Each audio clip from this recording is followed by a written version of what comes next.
Mon fils aurait dû l'épouser. Elle est bien mieux que toi. » Ce soir-là, à la table de Noël, j'ai compris qu'une phrase pouvait détruire 15 ans de mariage en 3 secondes. Ma belle-mère, Clarisse Valadon, venait de prononcer ces mots, en me regardant droit dans les yeux, devant toute la famille, devant elle, l'ex-fiancée de mon mari, assise là comme une invitée d'honneur. Mon mari Jean-Philippe a souri, elle aussi. Personne n'a dit un mot. Le silence qui a suivi ressemblait à celui d'un enterrement, sauf que c'était moi qu'on enterrait, vivante, à table, entre le foie gras et les huîtres. Je m'appelle Théa Roussel, j'ai 55 ans, et voici l'histoire que j'aurais dû raconter bien plus tôt.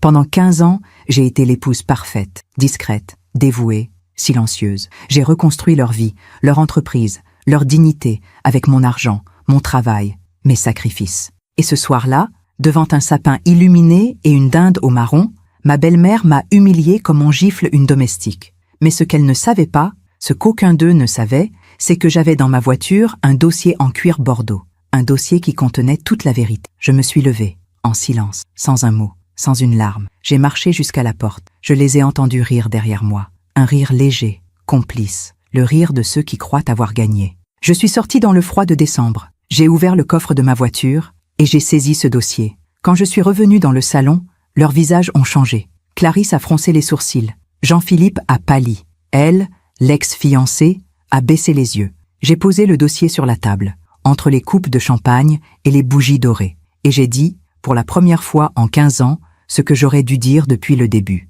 Parfois, on fait confiance à ceux qui ne la méritent pas. Et vous, avez-vous déjà été déçu par quelqu'un que vous aimiez? Racontez-moi votre histoire dans les commentaires. J'aimerais vous lire. J'ai rencontré Jean-Philippe Valadon un mardi de septembre, il y a 16 ans. C'était dans un café du quartier latin, près de la Sorbonne. J'avais 40 ans à l'époque, divorcée depuis 3 ans, consultante en gestion financière pour des PME. Une vie construite seule, sans aide, sans héritage. Juste mon diplôme, mon travail et une discipline que ma mère m'avait apprise. Théa, l'argent ne fait pas le bonheur, mais la dignité, oui. Ce jour-là, je portais un tailleur bleu marine. Mes cheveux étaient attachés en chignon. J'avais rendez-vous avec un client potentiel, un entrepreneur qui cherchait de l'aide pour redresser son entreprise textile en difficulté. C'était Jean-Philippe. Il est arrivé avec 10 minutes de retard, essoufflé, les cheveux un peu en désordre, une chemise froissée sous un blazer élégant, mais usé. Il s'est excusé avec un sourire fatigué. Ce sourire que j'ai cru sincère à l'époque, ce sourire qui m'a fait croire qu'il était juste un homme honnête traversant une mauvaise passe. « Madame Roussel, pardon pour le retard. Un problème à l'atelier. » Sa voix était douce. Ses yeux, gris comme la Seine en novembre, avaient quelque chose de vulnérable. Je me souviens d'avoir pensé « Cet homme a besoin d'aide. Et moi, j'aime aider. » Erreur, la première de beaucoup. Il m'a tout raconté ce jour-là. Ou plutôt, il m'a raconté une version de tout. L'entreprise familiale, Textile Valadon, était au bord de la faillite. 3 générations de savoir-faire, disait-il. Une histoire de famille, de fierté, de tradition, mais aussi des dettes, des créanciers, des huissiers qui frappaient à la porte. Ma mère, elle ne le supporterait pas. Perdre l'entreprise de mon père, ce serait perdre sa mémoire. Il parlait de Clarisse avec une tendresse que j'ai trouvée touchante. Un fils dévoué, ai-je pensé. Un homme qui honore ses parents. J'ai ouvert mon carnet, j'ai pris des notes, j'ai posé les bonnes questions. Combien de dettes? 400 000 €. Depuis quand? 5 ans de mauvaise gestion. Des actifs à sauver? L'atelier, le nom, les contacts. Il me regardait avec une intensité étrange, comme si j'étais sa dernière chance. Et peut-être que je l'étais. À la fin du rendez-vous, il m'a serré la main. Une main chaude, légèrement tremblante. Vous croyez qu'on peut s'en sortir? J'ai hésité. J'aurais dû dire non. J'aurais dû sentir le piège. Mais j'ai dit oui. Les semaines suivantes ont été intenses. Je me suis plongée dans les comptes de Textile Valadon. J'ai découvert un désastre. Pas seulement de la mauvaise gestion.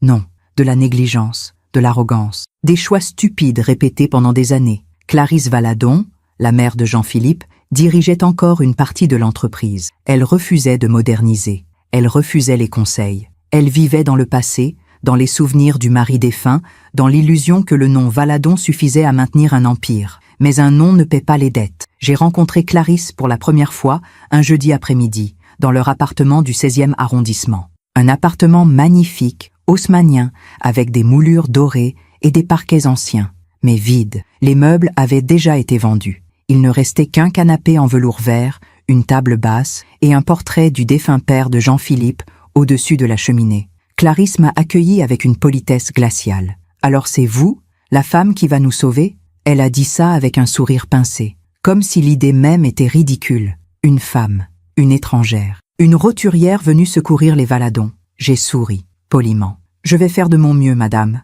Elle m'a regardé de haut en bas, mon tailleur, mes chaussures plates, mon absence de bijoux, et j'ai vu dans ses yeux ce que je ne voulais pas voir, du mépris. Mais je n'ai rien dit, parce que Jean-Philippe était là, parce qu'il m'a regardé avec reconnaissance, parce que j'ai cru qu'il était différent. 3 mois plus tard, j'avais restructuré l'entreprise, négocié avec les créanciers, trouvé de nouveaux clients, injecté mon propre argent, 50 000 €, pour payer les dettes les plus urgentes. Jean-Philippe m'a invité à dîner pour me remercier. Un petit restaurant rue Mouffetard, des bougies, du vin, une nappe à carreaux rouges. Il m'a pris la main au-dessus de la table. « Théa, je ne sais pas comment te remercier. Tu nous as sauvés. » J'ai rougi. À 40 ans, j'ai rougi comme une adolescente. « C'est mon travail, Jean-Philippe. » « Non, c'est plus que ça. Tu es extraordinaire. » Il m'a embrassé ce soir-là, sous un réverbère, devant une boulangerie fermée. Un baiser lent, doux, qui sentait le vin rouge et l'espoir. Je suis rentré chez moi en flottant.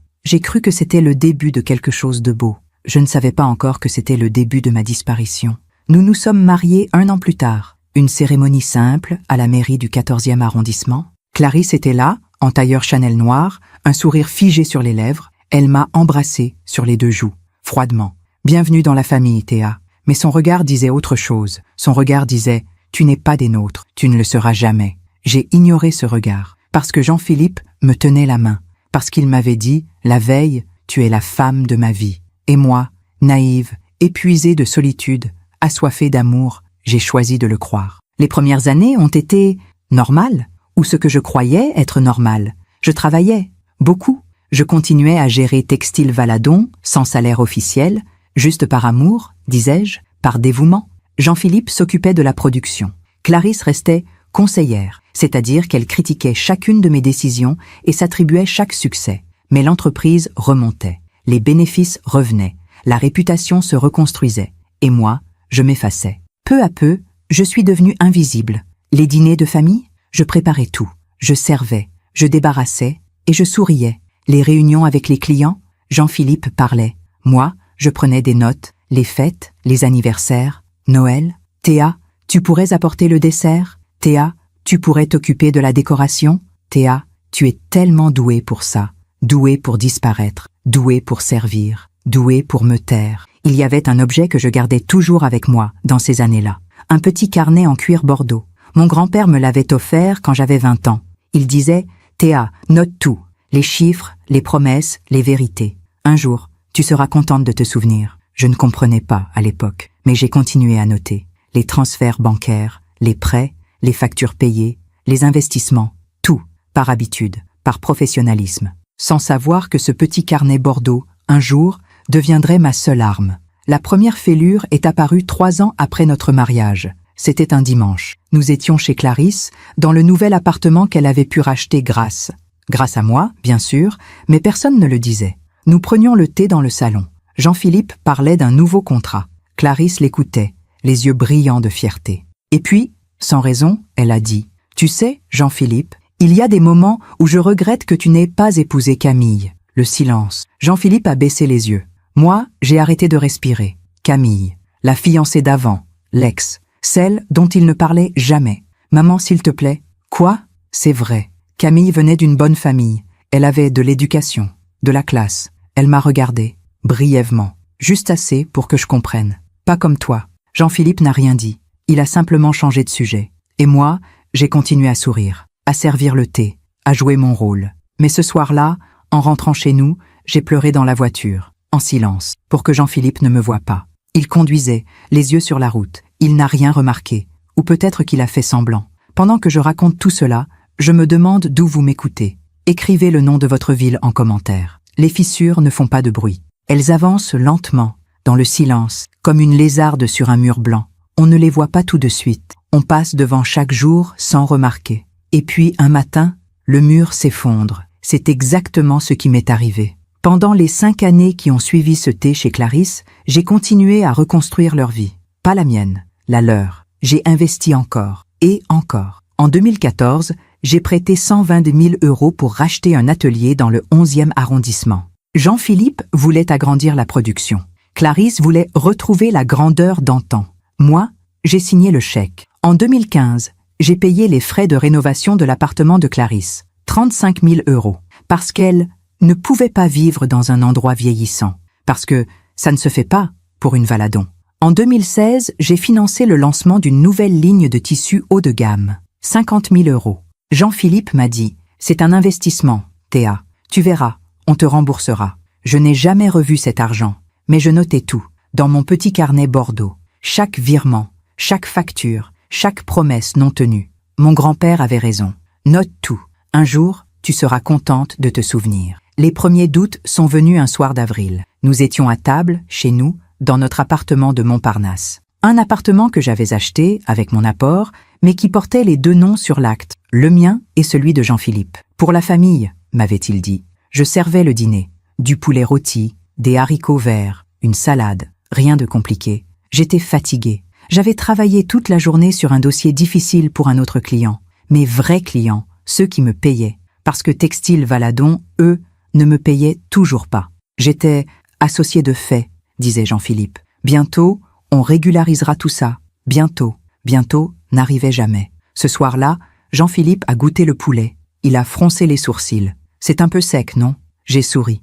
Désolé, j'ai dû le laisser trop longtemps au four. Ma mère le fait toujours parfait, elle. Tu devrais lui demander sa recette. Un silence. J'ai baissé les yeux sur mon assiette. Oui, peut-être. Il a continué à manger, comme si de rien n'était. Comme si cette phrase, cette petite phrase insignifiante, n'avait pas planté un clou dans mon cœur. Ma mère le fait mieux. Ce n'était pas la première fois, et ce ne serait pas la dernière. Les comparaisons sont devenues une habitude. Ma mère arrange les fleurs avec tellement d'élégance. Ma mère reçoit toujours avec classe. Ma mère sait parler aux gens importants. Moi, j'étais celle qui payait les factures. Celle qui se levait à 6 heures du matin pour travailler. Celle qui portait des tailleurs sobres et des chaussures confortables parce que je n'avais ni le temps ni l'énergie pour autre chose. Mais je n'étais jamais assez élégante, jamais assez raffinée, jamais assez Valadon. Un samedi de juin, Clarisse a organisé un déjeuner dans son appartement. Un déjeuner familial, avait-elle dit. J'ai apporté une tarte aux framboises, faite maison. J'avais passé la matinée à la préparer. Quand je suis arrivée, Clarisse m'a accueillie dans l'entrée. Elle a regardé ma tarte avec un sourire poli. Oh, comme c'est rustique, rustique. Le mot est resté suspendu dans l'air, comme une insulte déguisée en compliment.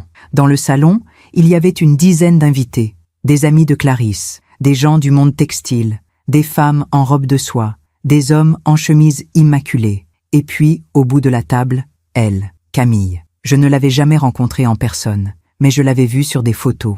Des vieilles photos que Clarisse gardait encore dans un cadre argenté sur sa commode. Camille jeune, radieuse, au bras de Jean-Philippe. Ce jour-là, elle portait une robe crème. Ses cheveux blonds étaient relevés en un chignon parfait. Elle avait ce genre de beauté froide et polie qui impressionne dans les magazines. Clarisse l'a présentée avec fierté. Voici Camille Dufour, une amie très chère de la famille. Elle travaille dans la mode, à Milan. Elle est de passage à Paris.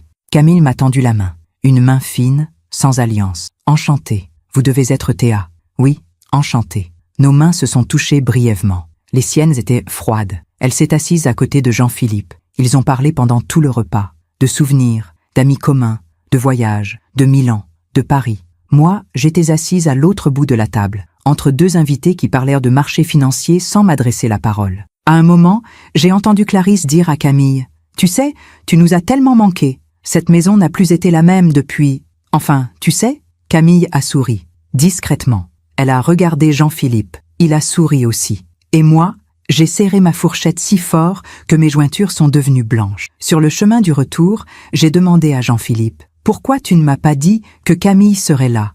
Il conduisait, les yeux sur la route. Je ne savais pas. Maman ne m'avait rien dit. Vraiment ? Oui, vraiment. Pourquoi ? Ça te dérange ? J'ai hésité. Parce qu'une partie de moi voulait crier. Oui, ça me dérange. Ça me dérange que ton ex soit invité aux déjeuners familiaux. Ça me dérange que ta mère la regarde comme si elle était la fille parfaite qu'elle aurait voulu avoir. Ça me dérange que tu aies souri quand elle t'a regardé. Mais je n'ai rien dit. J'ai juste murmuré. Non, ça ne me dérange pas. Mensonge. Le premier d'une longue série. Les mois ont passé. L'entreprise prospérait. Grâce à mes contacts, mes négociations, mon travail. Mais dans les réunions, c'était Jean-Philippe qui parlait. C'était lui qu'on félicitait, lui qu'on applaudissait. Un jour, un client important, un directeur de grand magasin, m'a dit en aparté « Votre mari a vraiment du talent. C'est admirable ce qu'il a fait avec cette entreprise. » J'ai souri. Oui, il travaille beaucoup. Le client est parti. Jean-Philippe m'a regardé, surpris. « Pourquoi tu n'as pas dit que c'était toi qui avais tout géré? Ça n'a pas d'importance. »« Si, ça en a. Tu devrais revendiquer ton rôle, Théa. » Mais il disait ça avec un sourire qui voulait dire « Continue comme ça, c'est plus simple pour moi. » Et moi, idiote, j'ai continué. Le vrai tournant est arrivé un soir de novembre. Nous rentrions d'un dîner chez des amis. Jean-Philippe était de bonne humeur. Il avait bu un peu trop de vin. Il parlait fort, riait, me tenait la main. « Tu sais, Théa, tu es formidable. Merci. »« Non, vraiment. Formidable. Solide. Fiable. Solide. Fiable. Pas belle. Pas désirable. Pas aimée. Solide. Comme un meuble. Fiable. Comme une employée. Je n'ai rien dit. Mais cette nuit-là, dans notre lit, j'ai pleuré en silence. Jean-Philippe dormait à côté de moi, ronflant légèrement, un bras jeté sur l'oreiller. Il ne s'est rendu compte de rien. Les apparitions de Camille sont devenues plus fréquentes. Un déjeuner ici, un vernissage là, un anniversaire, une fête, toujours invitée par Clarisse, toujours élégante, souriante, parfaite, et toujours ce regard complice entre elle et Jean-Philippe, ce rire partagé, ces souvenirs évoqués. Tu te souviens, Jean-Philippe, quand on est allé à Deauville? Oh oui, on avait mangé des huîtres sur la plage. C'était magique. Moi, je n'avais jamais été à Deauville avec Jean-Philippe. On ne partait jamais en vacances. Il y avait toujours du travail. Toujours l'entreprise. Toujours. Bientôt, Théa, bientôt. Mais avec Camille, il avait eu le temps d'aller à Deauville. Un soir, j'ai ouvert mon carnet Bordeaux. J'ai relu mes notes. Les chiffres s'accumulaient. 2014, 120 000 euros. Rachat atelier. 2015, 35 000 euros. Rénovation appartement Clarisse. 2016, 50 000 euros. Lancement nouvelle ligne. 2017, 40 000 euros. Remboursement créancier. 2018, 60 000 euros. Achat matériel de production. 2019, 25 000 euros. Voyage professionnel et salon. Au total, plus de 300 000 euros. 300 000 euros de mon argent, de mes économies, de mon héritage laissé par mes parents. Et aucun remboursement, aucun contrat, aucune reconnaissance officielle. J'ai refermé le carnet. Je l'ai serré contre moi. Et pour la première fois, j'ai pensé « Qu'est-ce que je suis en train de faire ?» Mais je n'ai rien changé, parce que j'aimais encore Jean-Philippe. Ou plutôt, j'aimais l'idée de ce qu'il aurait pu être. L'homme que j'avais rencontré ce mardi de septembre, l'homme vulnérable qui avait besoin de moi, je me disais « Ça va s'arranger, il va me voir, il va me remercier. » Un jour qui n'arrivait jamais. Le dernier signe, celui que j'aurais dû voir, est venu en décembre de cette année-là. Nous étions invités chez des amis pour un dîner. Camille était là, encore. Toujours. À un moment, quelqu'un a posé une question innocente. « Jean-Philippe, comment as-tu rencontré Théa ?» Il a réfléchi. Longtemps, trop longtemps. Puis il a dit, avec un sourire gêné, « Oh, c'était pour le travail. Une histoire de comptabilité, je crois. Une histoire de comptabilité. Pas d'amour, pas de coup de foudre, pas de magie. Juste de la comptabilité. » Camille a ri, légèrement. Les autres aussi. Moi, j'ai bu une gorgée de vin, pour cacher ma douleur. Et ce soir-là, en rentrant, j'ai ouvert mon carnet Bordeaux. J'ai ajouté une note, pas un chiffre, pas une date, juste une phrase. Je ne suis pas aimé, je suis utilisé. C'était la première fois que je l'écrivais, mais ce ne serait pas la dernière fois que je le ressentirais. Il y a une façon de mourir sans vraiment mourir. On reste debout, on respire, on sourit. Mais à l'intérieur, quelque chose s'éteint, lentement, jour après jour. C'est ce qui m'est arrivé pendant les 3 années qui ont suivi. Je suis devenue experte dans l'art de disparaître. Après avoir écrit cette phrase dans mon carnet, je ne suis pas aimée. Je suis utilisée. J'ai décidé de faire exactement le contraire de ce que j'aurais dû faire. Je n'ai pas confronté Jean-Philippe. Je n'ai pas exigé de respect. Je n'ai pas posé de limites. Non, j'ai décidé d'essayer plus fort, de devenir meilleure, plus discrète, plus dévouée, plus parfaite. Je me suis dit, si je suis irréprochable, ils finiront par me voir, par m'apprécier, par m'aimer. C'est ce que font les femmes comme moi, les femmes qui ont appris qu'il fallait mériter l'amour, qu'il fallait se plier, s'adapter, se taire. Alors, je me suis pliée, je me suis adaptée, je me suis tue. J'ai commencé par changer ma façon de m'habiller. Clarisse portait toujours des tailleurs élégants, des foulards Hermès, des bijoux discrets mais coûteux. Moi, je portais des vêtements fonctionnels, pratiques, sans prétention. Un samedi, je suis allée aux Galeries Lafayette. J'ai acheté 3 tailleurs, bleu marine, gris perle, beige clair, des chemisiers en soie, des escarpins à talons. un foulard. Le tout m'a coûté 1200 €. Jean-Philippe a remarqué. Tiens, tu as acheté de nouveaux vêtements? Oui. Tu aimes? Il a haussé les épaules. Oui, c'est bien. Ça fait plus professionnel. Professionnel. Pas belle, pas séduisante. Professionnelle. Mais j'ai souri. Parce que c'était déjà mieux que rien. J'ai aussi changé ma coiffure. Mes cheveux étaient courts, pratiques. Je les ai laissés pousser. J'ai pris rendez-vous dans un salon chic près de l'Opéra. Un balayage. Une coupe élégante. 180 €. Le soir, Jean-Philippe a dit. Tu as fait quelque chose à tes cheveux?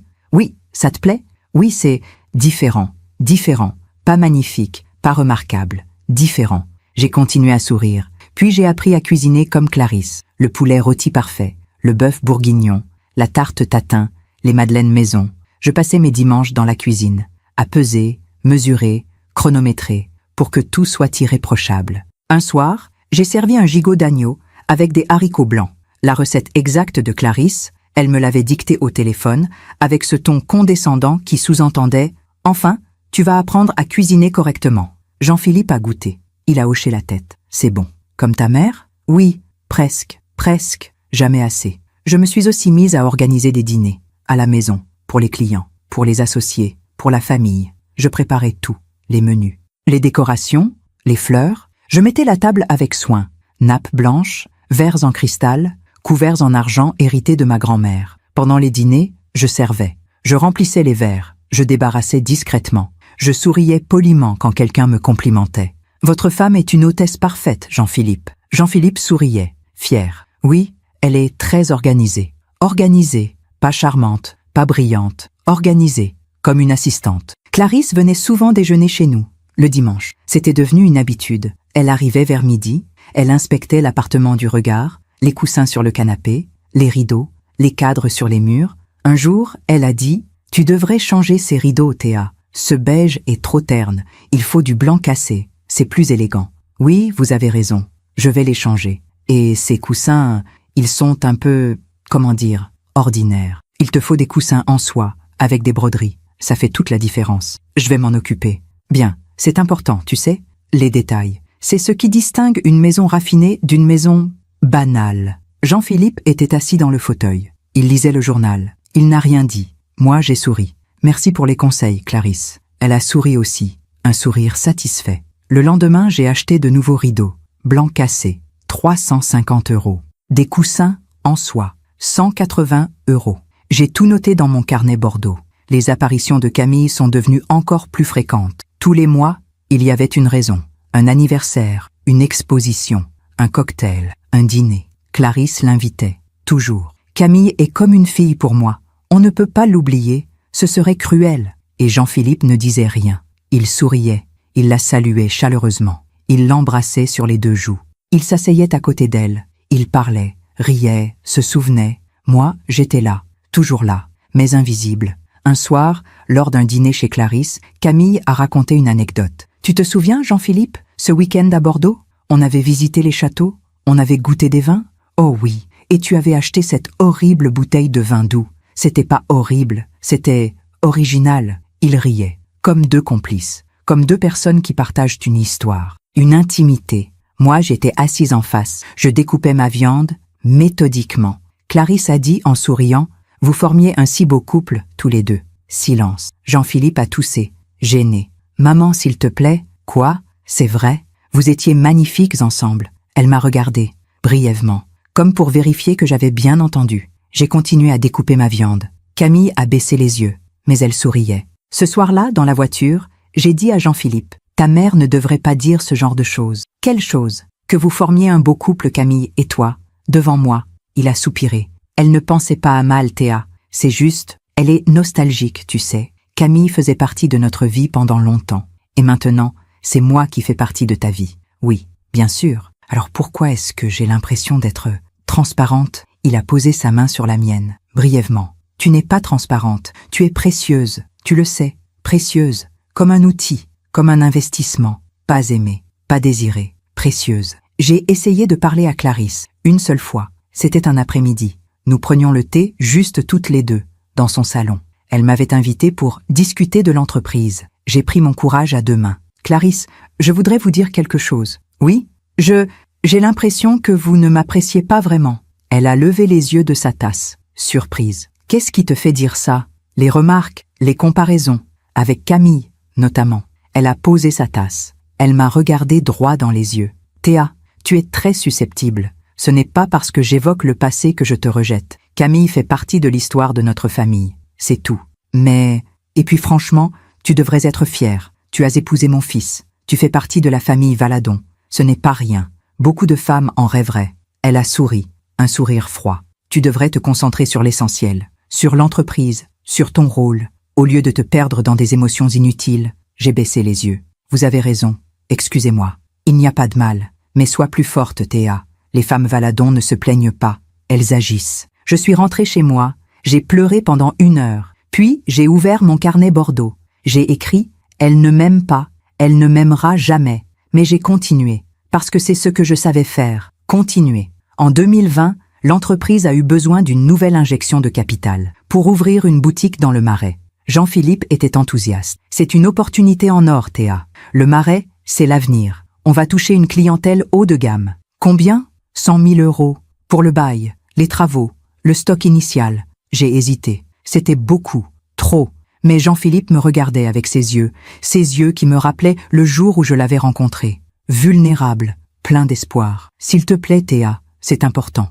J'ai signé le chèque. Dans mon carnet, j'ai écrit 100 000 €. Boutique Le Marais. Total investi. 430 000 €. 430 000 €. Toutes mes économies. Mon héritage. Mon avenir. Tout.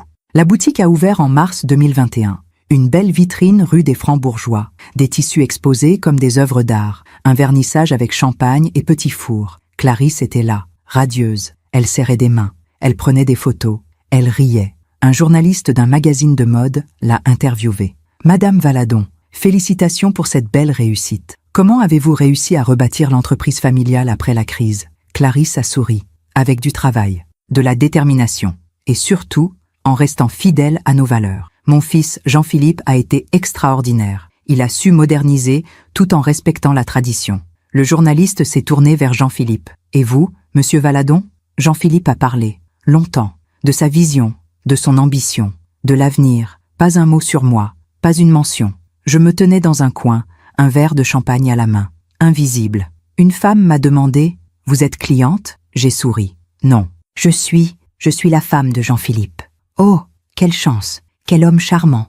Oui, une chance. Ce soir-là, en rentrant, je me suis regardée dans le miroir de la salle de bain. J'avais 53 ans, des cheveux gris que je teignais désormais tous les 2 mois, des rides autour des yeux, des mains fatiguées. Je ne me reconnaissais plus. Où était la femme que j'avais été? La consultante indépendante, la femme forte, celle qui ne s'excusait pas d'exister. Elle avait disparu. À sa place, il y avait une ombre, une femme qui souriait quand on l'humiliait, qui payait quand on exigeait, qui se taisait quand on l'oubliait. J'ai fermé les yeux, et j'ai pensé, combien de temps encore? La réponse est venue quelques mois plus tard. C'était un mardi. Jean-Philippe avait reçu un appel. Il était dans le salon.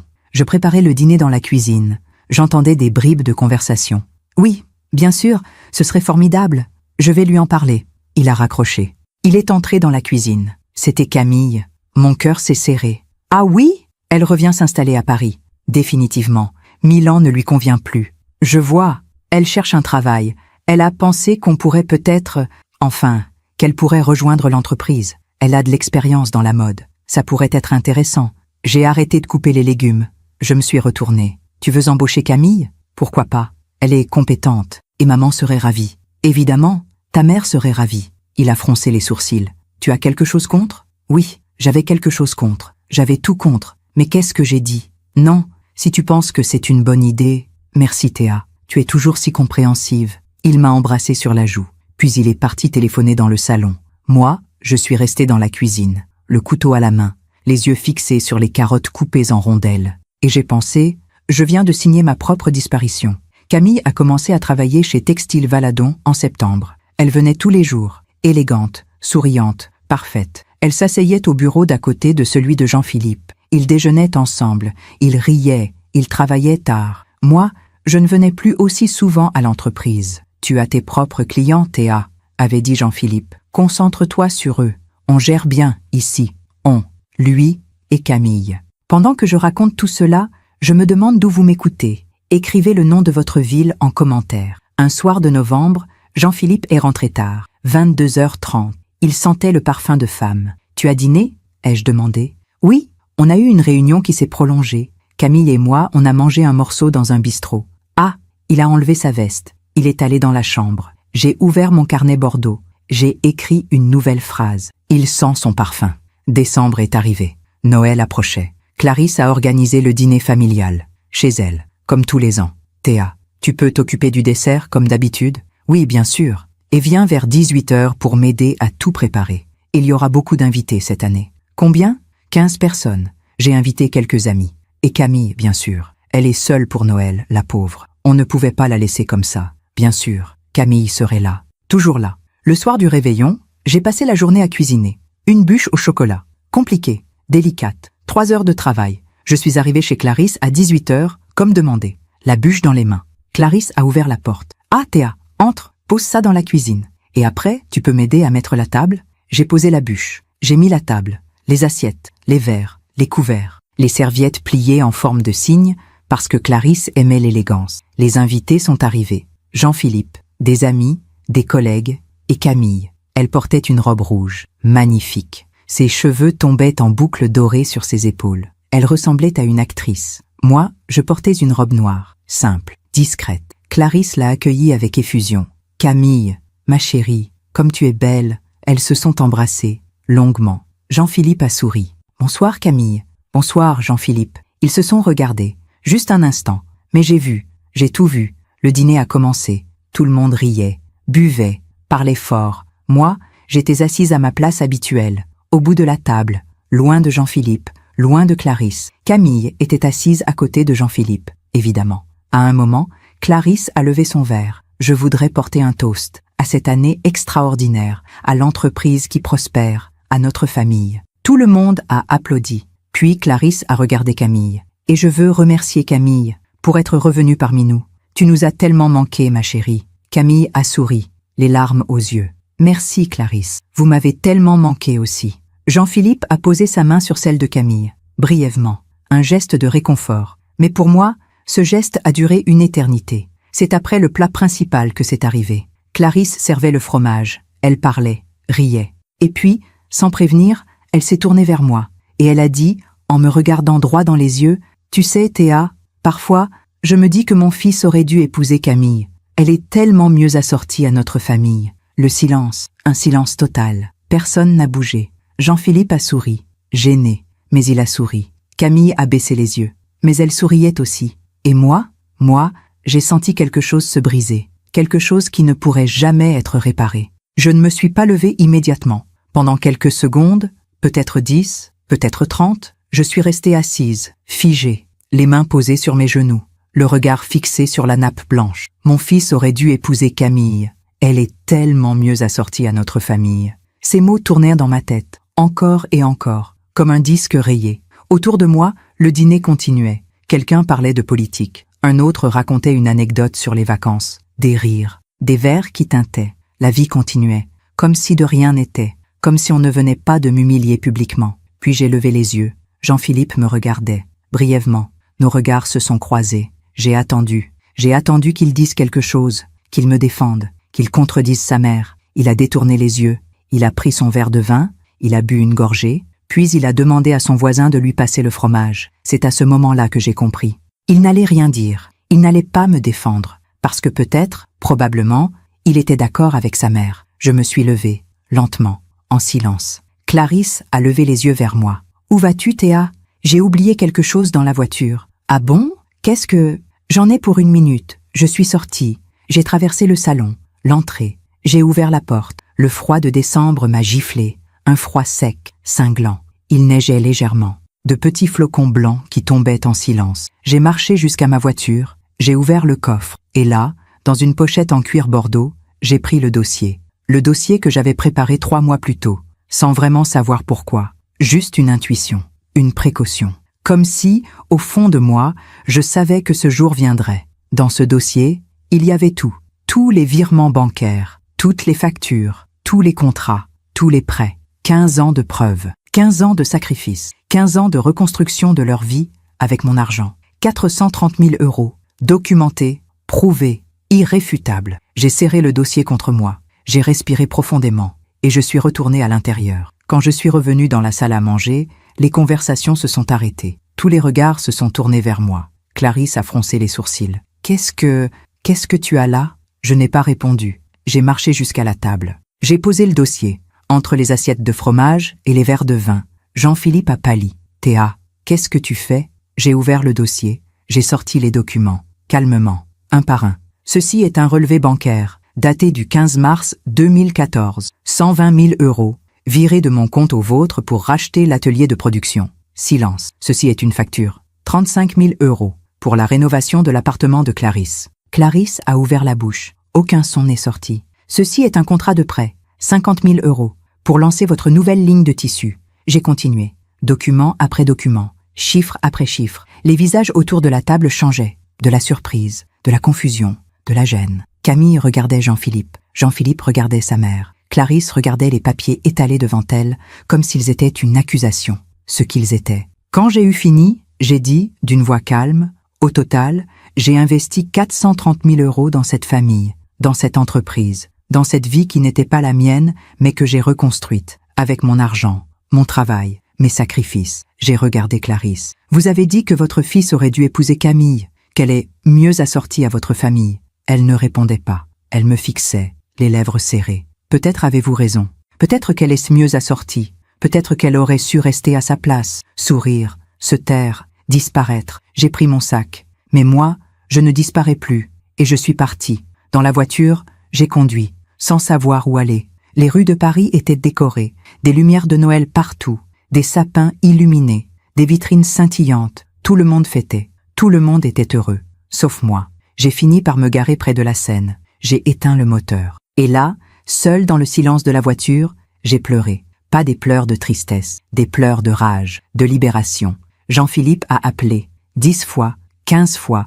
Je n'ai pas répondu. Il a envoyé des messages. Théa, rentre, on doit parler. Tu as tout gâché. Maman est bouleversée. Tu as humilié toute la famille devant nos invités. J'ai lu ces messages et j'ai pensé, c'est moi qui ai humilié la famille? Pas Clarisse, pas lui, pas eux, moi. J'ai éteint mon téléphone. Je suis rentrée chez moi vers minuit. L'appartement était vide. Jean-Philippe n'était pas là.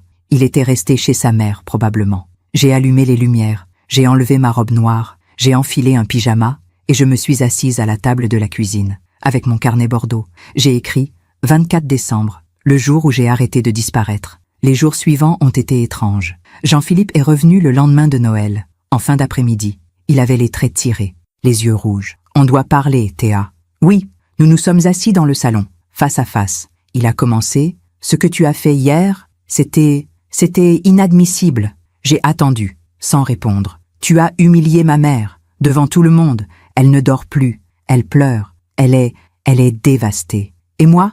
Il a froncé les sourcils. Quoi, toi? Ce qu'elle m'a dit, devant tout le monde. Tu ne trouves pas ça humiliant? Il a soupiré. Théa, ma mère est vieille. Elle dit parfois des choses maladroites, mais elle ne pensait pas à mal. Elle a dit que tu aurais dû épouser Camille, que Camille est mieux que moi. Elle était nostalgique, c'est tout. Elle. Et toi? Tu n'as rien dit. Tu as souri. Je n'ai pas souri. Si, tu as souri. Camille aussi. Il a baissé les yeux. Tu exagères. Vraiment? Silence. Puis il a dit, d'une voix plus dure, « Bon, admettons, ma mère a été maladroite. Mais toi, sortir ces documents, cet argent, tout est allé comme ça, c'était mesquin. J'ai senti quelque chose se glacer en moi. Mesquin? Oui, on ne règle pas les comptes comme ça. En famille, les comptes, c'est comme ça que tu vois les 430 000 € que j'ai investis. Comme des comptes, ce n'était pas des investissements. C'était de l'aide, entre époux. C'est normal. Normal? Oui, on est mariés, on partage tout. J'ai ri, un rire amer. On partage tout? Vraiment? Alors pourquoi est-ce que l'entreprise est uniquement à ton nom? Pourquoi je n'ai aucun contrat, aucune reconnaissance officielle? Il n'a pas répondu. Pourquoi je ne touche aucun salaire, aucun dividende? On en a parlé. On allait régulariser. Quand? Dans 15 ans? Dans 20 ans? Théa, tu es injuste? Moi, je suis injuste? J'ai respiré profondément, pour me calmer. Jean-Philippe, réponds-moi honnêtement. Tu m'aimes? Il a hésité. Trop longtemps. Bien sûr que je t'aime. Vraiment?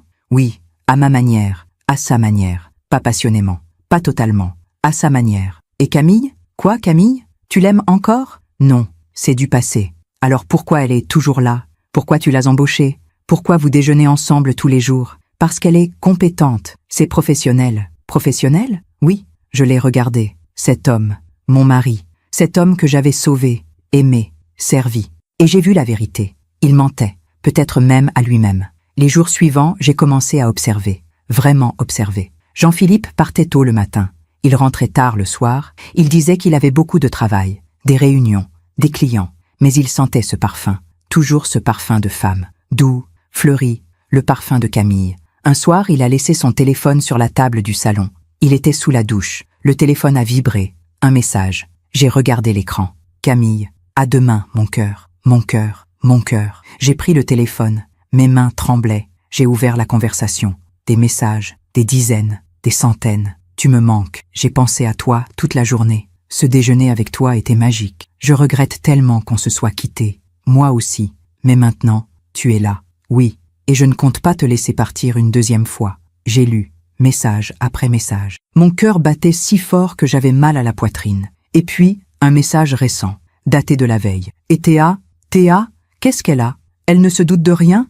Non, elle est trop occupée à jouer les martyrs. Tu es méchant. Non, je suis réaliste. Théa est une bonne gestionnaire. Mais toi, tu es la femme de ma vie. Alors pourquoi tu ne la quittes pas? Bientôt, je te promets. Dès que j'aurai trouvé le bon moment. J'espère, parce que moi, je n'attends que ça. J'ai entendu l'eau de la douche s'arrêter, j'ai remis le téléphone à sa place, exactement comme il était. Jean-Philippe est sorti de la salle de bain, en peignoir, les cheveux mouillés. Ça va? J'ai souri. Oui, très bien. Il a pris son téléphone, il a regardé l'écran, puis il est allé dans la chambre. Moi, je suis resté dans le salon, et j'ai pensé, bonne gestionnaire, martyr, c'est comme ça qu'il me voyait. Le lendemain, je suis allé voir un avocat. Maître Laurent Perrin, un homme d'une 60aine d'années, cheveux gris, costume sobre, regard perçant, je lui ai tout raconté. Les investissements, l'humiliation, les messages. Il m'a écouté, sans m'interrompre, en prenant des notes. Quand j'ai eu fini, il a dit « Madame Roussel, vous avez un dossier solide. » Vraiment? Oui, très solide. Vous avez des preuves de tous vos investissements, des relevés bancaires, des contrats. Tout est documenté. Et qu'est-ce que je peux faire? Vous pouvez demander le remboursement intégral de toutes les sommes investies, avec intérêt. Vous pouvez aussi demander le divorce, avec dommages et intérêts pour préjudice moral. Combien? Il a fait un calcul rapide.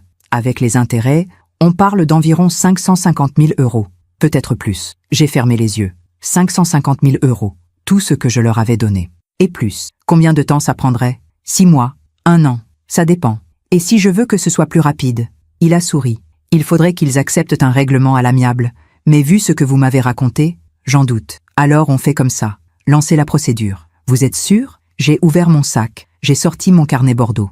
Voici toutes les preuves. Tout est là. Depuis le début. Il a pris le carnet. Il l'a feuilleté. Page après page. Les yeux écarquillés. Madame Roussel, c'est impressionnant.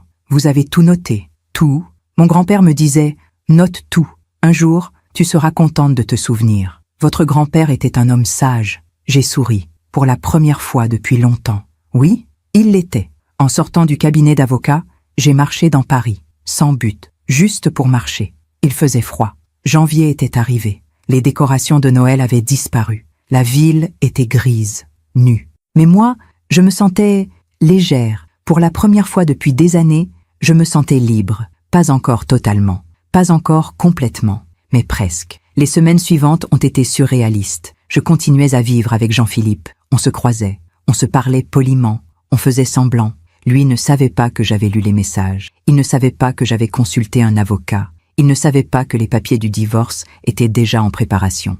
Il pensait que tout était rentré dans l'ordre, que j'avais accepté, que j'avais pardonné. Erreur. Un soir, Clarisse a appelé. « Théa, c'est moi. Oui, je voulais te parler de ce qui s'est passé à Noël. Oui, j'ai peut-être été un peu dur avec mes mots, un peu dur. C'était sa façon de s'excuser. Peut-être, oui. Mais tu comprends, Camille fait partie de notre histoire. Je ne peux pas effacer le passé. Je ne vous demande pas d'effacer le passé, Clarisse. Je vous demande juste de me respecter. » Silence. Bien sûr que je te respecte. Vraiment? Alors pourquoi vous continuez à me comparer à elle, à dire qu'elle est mieux que moi? Je n'ai jamais dit ça. Si, vous l'avez dit, devant tout le monde. Théa, tu es trop sensible. J'ai ri. Un rire fatigué. Peut-être, ou peut-être que je commence enfin à voir les choses clairement. Qu'est-ce que tu veux dire? Rien. On en reparlera. Bonne soirée, Clarisse. J'ai raccroché. Jean-Philippe était dans le salon. Il m'a regardé. C'était ma mère? Oui. Qu'est-ce qu'elle voulait? S'excuser. À sa manière. Tu vois? Elle fait des efforts. J'ai souri. Sans répondre. Début février, j'ai reçu un appel de mon avocat. Madame Roussel, les papiers sont prêts. Il ne manque plus que votre signature. Parfait. J'arrive. J'ai signé. Tous les documents. Le divorce. La demande de remboursement. Tout. Maître Perrin m'a regardé. Vous êtes prête? Oui. Une fois qu'on envoie ces documents, il n'y a plus de retour en arrière. Je sais. Ils vont être surpris. Tant mieux. Il a souri. Je dois dire, Madame Roussel, vous êtes une femme courageuse. Non. Je suis juste une femme qui en a assez d'être invisible. Les papiers ont été envoyés le 10 février, par huissier, à Jean-Philippe et à Clarisse. J'ai attendu. Jean-Philippe a reçu les documents un jeudi matin, à l'entreprise.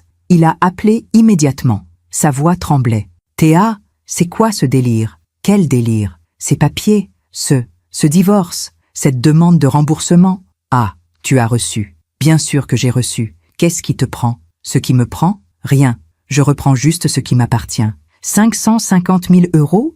Tu es folle, on n'a pas cet argent? Alors il faudra vendre. Vendre? Vendre quoi? L'entreprise, l'appartement de Clarisse, la boutique, tout. Tu ne peux pas faire ça. Si, je peux, et je vais le faire. Théa, s'il te plaît, on peut discuter? Non, c'est trop tard. Trop tard? Mais j'ai lu les messages, Jean-Philippe. Silence, un long silence. Quel message? Ceux entre toi et Camille. Mon cœur, la femme de ma vie. Bonne gestionnaire, martyr. Il ne répondait plus. Alors oui, c'est trop tard. Pour discuter, pour négocier, pour continuer à faire semblant. J'ai raccroché. Ce soir-là, j'ai ouvert mon carnet Bordeaux. J'ai écrit une dernière note, 10 février, le jour où j'ai repris ma vie. Puis, j'ai refermé le carnet et j'ai souri. Pour la première fois depuis 15 ans, j'ai vraiment souri. Jean-Philippe est arrivé à l'appartement ce soir-là comme un ouragan. Il était 20 heures passées. J'étais dans le salon, un livre ouvert sur les genoux. Je ne lisais pas vraiment. Je fixais les mots sans les voir. Mon esprit était ailleurs. La porte s'est ouverte avec violence. Jean-Philippe est entré, le visage rouge, les yeux fous. Il faut qu'on parle. Maintenant. J'ai fermé mon livre calmement. Bonsoir Jean-Philippe. Ne joue pas à ça avec moi. Il a jeté sa veste sur le canapé. Il marchait de long en large, comme un animal en cage. Tu as lu mes messages. Tu as fouillé dans mon téléphone. Tu l'avais laissé sur la table. Il a vibré. J'ai regardé. C'est une violation de ma vie privée. J'ai posé mon livre. Et toi? Tromper ta femme avec ton ex-fiancé, ce n'est pas une violation? Je ne te trompe pas. Vraiment? Non. Camille et moi, on discute, c'est tout. Mon cœur, la femme de ma vie. C'est comme ça que tu discutes? Il s'est arrêté, les mains sur les hanches. D'accord. Oui, on a des sentiments l'un pour l'autre, mais on n'a jamais rien fait de physique. Oh, comme c'est noble. Je suis sérieux. On ne sait jamais. Ça change quoi? Tu es amoureux d'elle. Tu me l'as dit toi-même, dans ces messages. Ce sont juste des mots. Non, ce sont des intentions. Et c'est bien pire. Il s'est assis, la tête dans les mains, soudain plus calme, presque effondré. Théa, je ne sais plus où j'en suis. Moi, je sais exactement où j'en suis. S'il te plaît, annule cette procédure. On peut arranger les choses. Comment? Je vais mettre de la distance avec Camille. Je vais lui dire que... Non, c'est trop tard. Mais, Jean-Philippe, regarde-moi. Il a levé les yeux. Ils étaient rouges, humides. Tu m'as utilisé pendant 15 ans. Tu m'as pris mon argent, mon temps, ma vie. Et tu ne m'as jamais aimé. Pas vraiment. Ce n'est pas vrai. Si, c'est vrai. Tu viens de le confirmer. Camille est la femme de ta vie. Pas moi. Il n'a rien dit. Parce que c'était vrai. Alors maintenant, tu vas payer. Dans tous les sens du terme. Clarisse a débarqué le lendemain matin, à 9 heures, sans prévenir. Elle a sonné. Encore et encore. Jusqu'à ce que j'ouvre. Il faut qu'on parle. Bonjour Clarisse. Bonjour Clarisse. Pas. Qu'est-ce que c'est que cette histoire? Elle brandissait les papiers de l'avocat. Ses mains tremblaient. 550 000 €? Tu es devenue folle? Entrez. On va discuter calmement. Calmement? Mais elle est entrée. Je lui ai servi un thé. Comme avant. Comme si de rien n'était. Elle s'est assise. Raide. Le dos droit.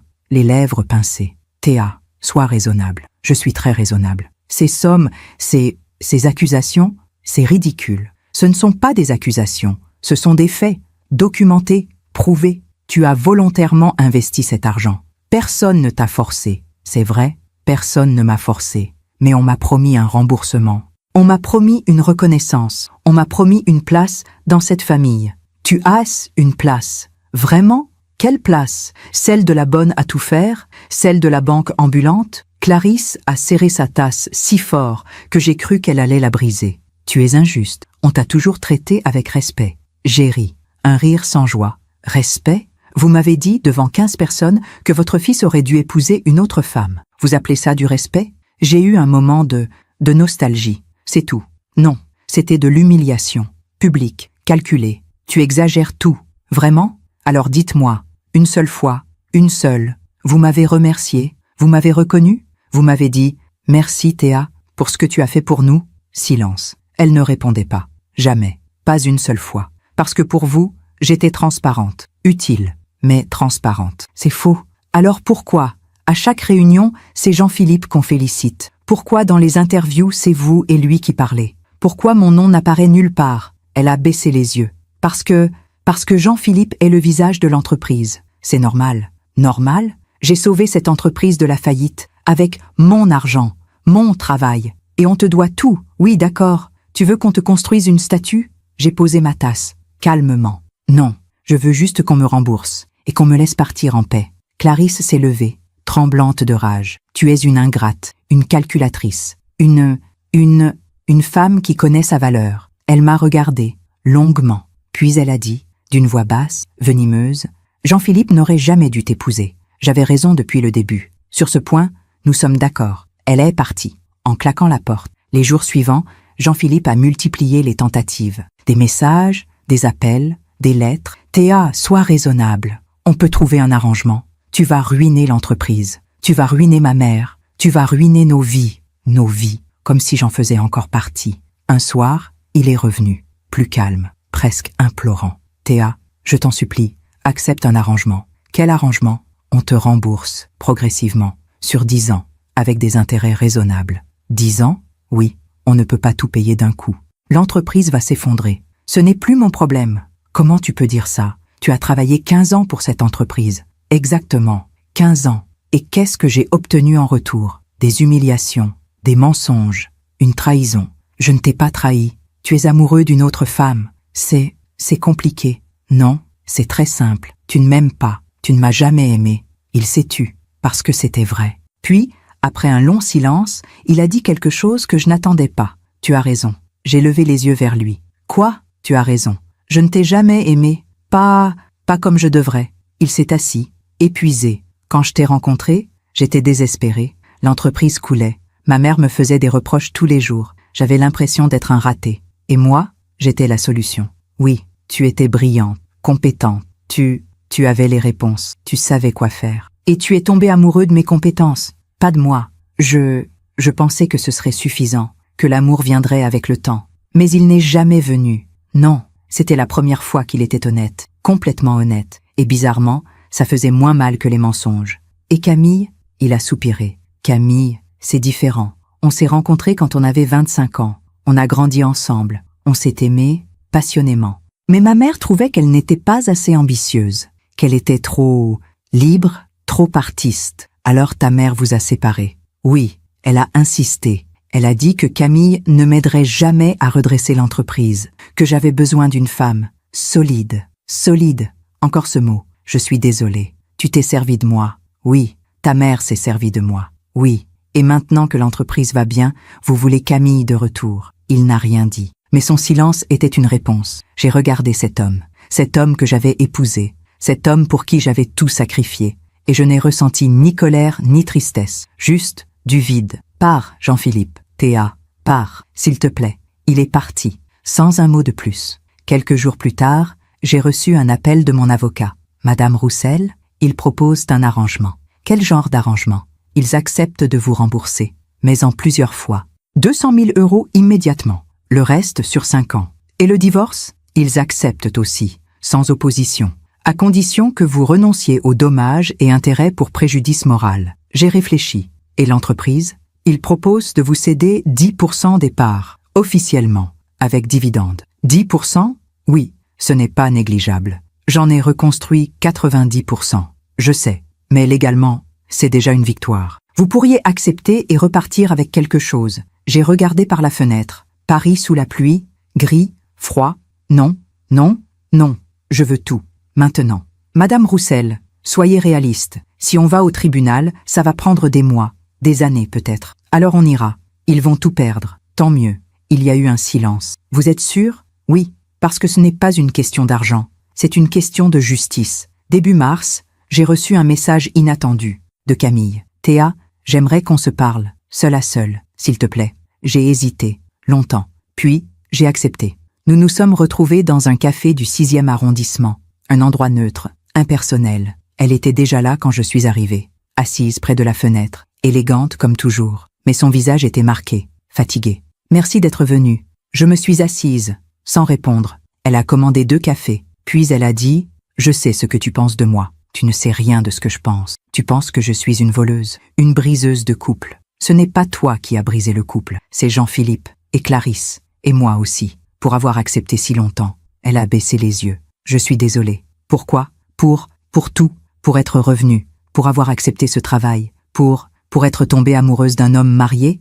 Oui, j'ai bu une gorgée de café. Amer, brûlant. Tu l'aimes vraiment? » Elle a levé les yeux vers moi. Surprise. Oui, depuis que j'ai 25 ans. Et lui? Il m'aime aussi. Mais il avait peur. Peur de décevoir sa mère. Peur de perdre l'entreprise. Peur de tout.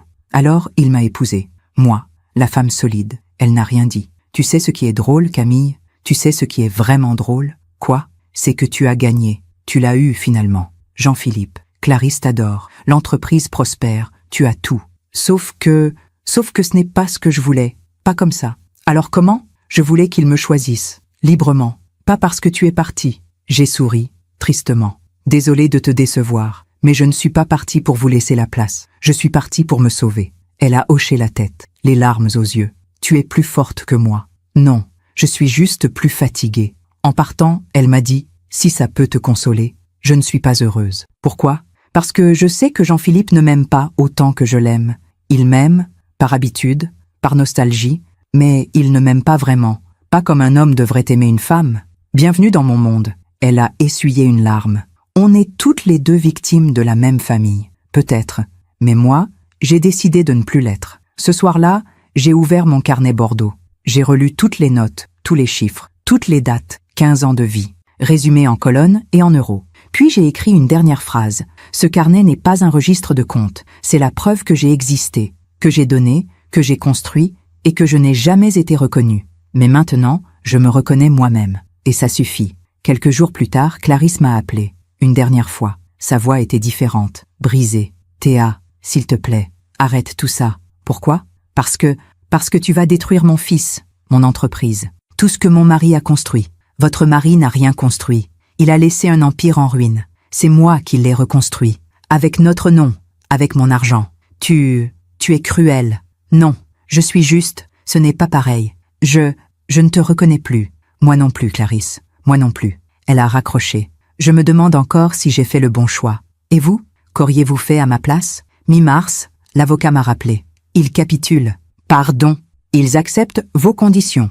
Remboursement intégral. 550 000 €. En une seule fois. Comment? Ils vendent la boutique du Marais. Et ils contractent un prêt pour le reste. Et l'entreprise, ils la gardent. Mais elle sera lourdement endettée pendant des années. Bien. Le divorce sera prononcé dans 2 mois. Parfait. Vous avez gagné, Madame Roussel. J'ai fermé les yeux.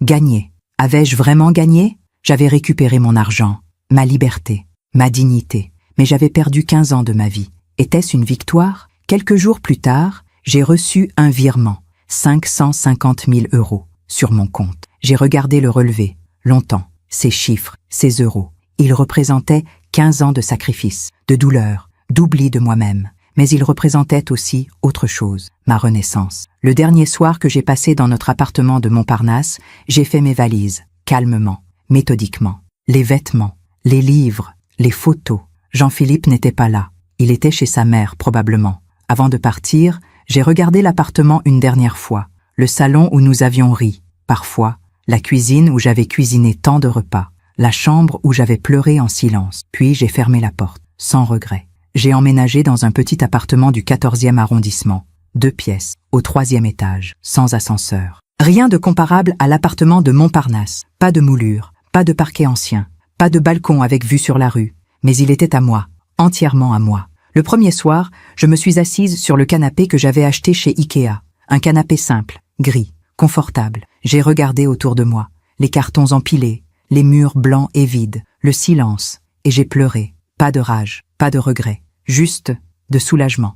Les semaines suivantes ont été étranges. Je me réveillais le matin et, pendant quelques secondes, j'oubliais où j'étais. J'oubliais que j'avais quitté Jean-Philippe, que ma vie avait basculé. Puis, la réalité revenait, douce, presque apaisante. Je n'avais plus personne à qui rendre des comptes, personne à qui plaire, personne à qui mentir. Je pouvais être moi, simplement moi. J'ai repris mon travail, mes vrais clients, ceux qui me payaient, ceux qui me respectaient. Un matin, lors d'une réunion, un directeur financier m'a dit « Madame Roussel, vos analyses sont brillantes, comme toujours. » J'ai souri. « Merci. » Non, vraiment, on ne vous le dit pas assez, mais vous êtes l'une des meilleures consultantes avec qui j'ai travaillé. Ces mots, ces simples mots, ils m'ont fait plus de bien que 15 ans de mariage, parce qu'ils étaient sincères, parce qu'ils reconnaissaient ce que j'étais vraiment. Mais tout n'était pas simple. Il y avait des moments, souvent le soir quand la nuit tombait, où le doute revenait. Ai-je fait le bon choix ?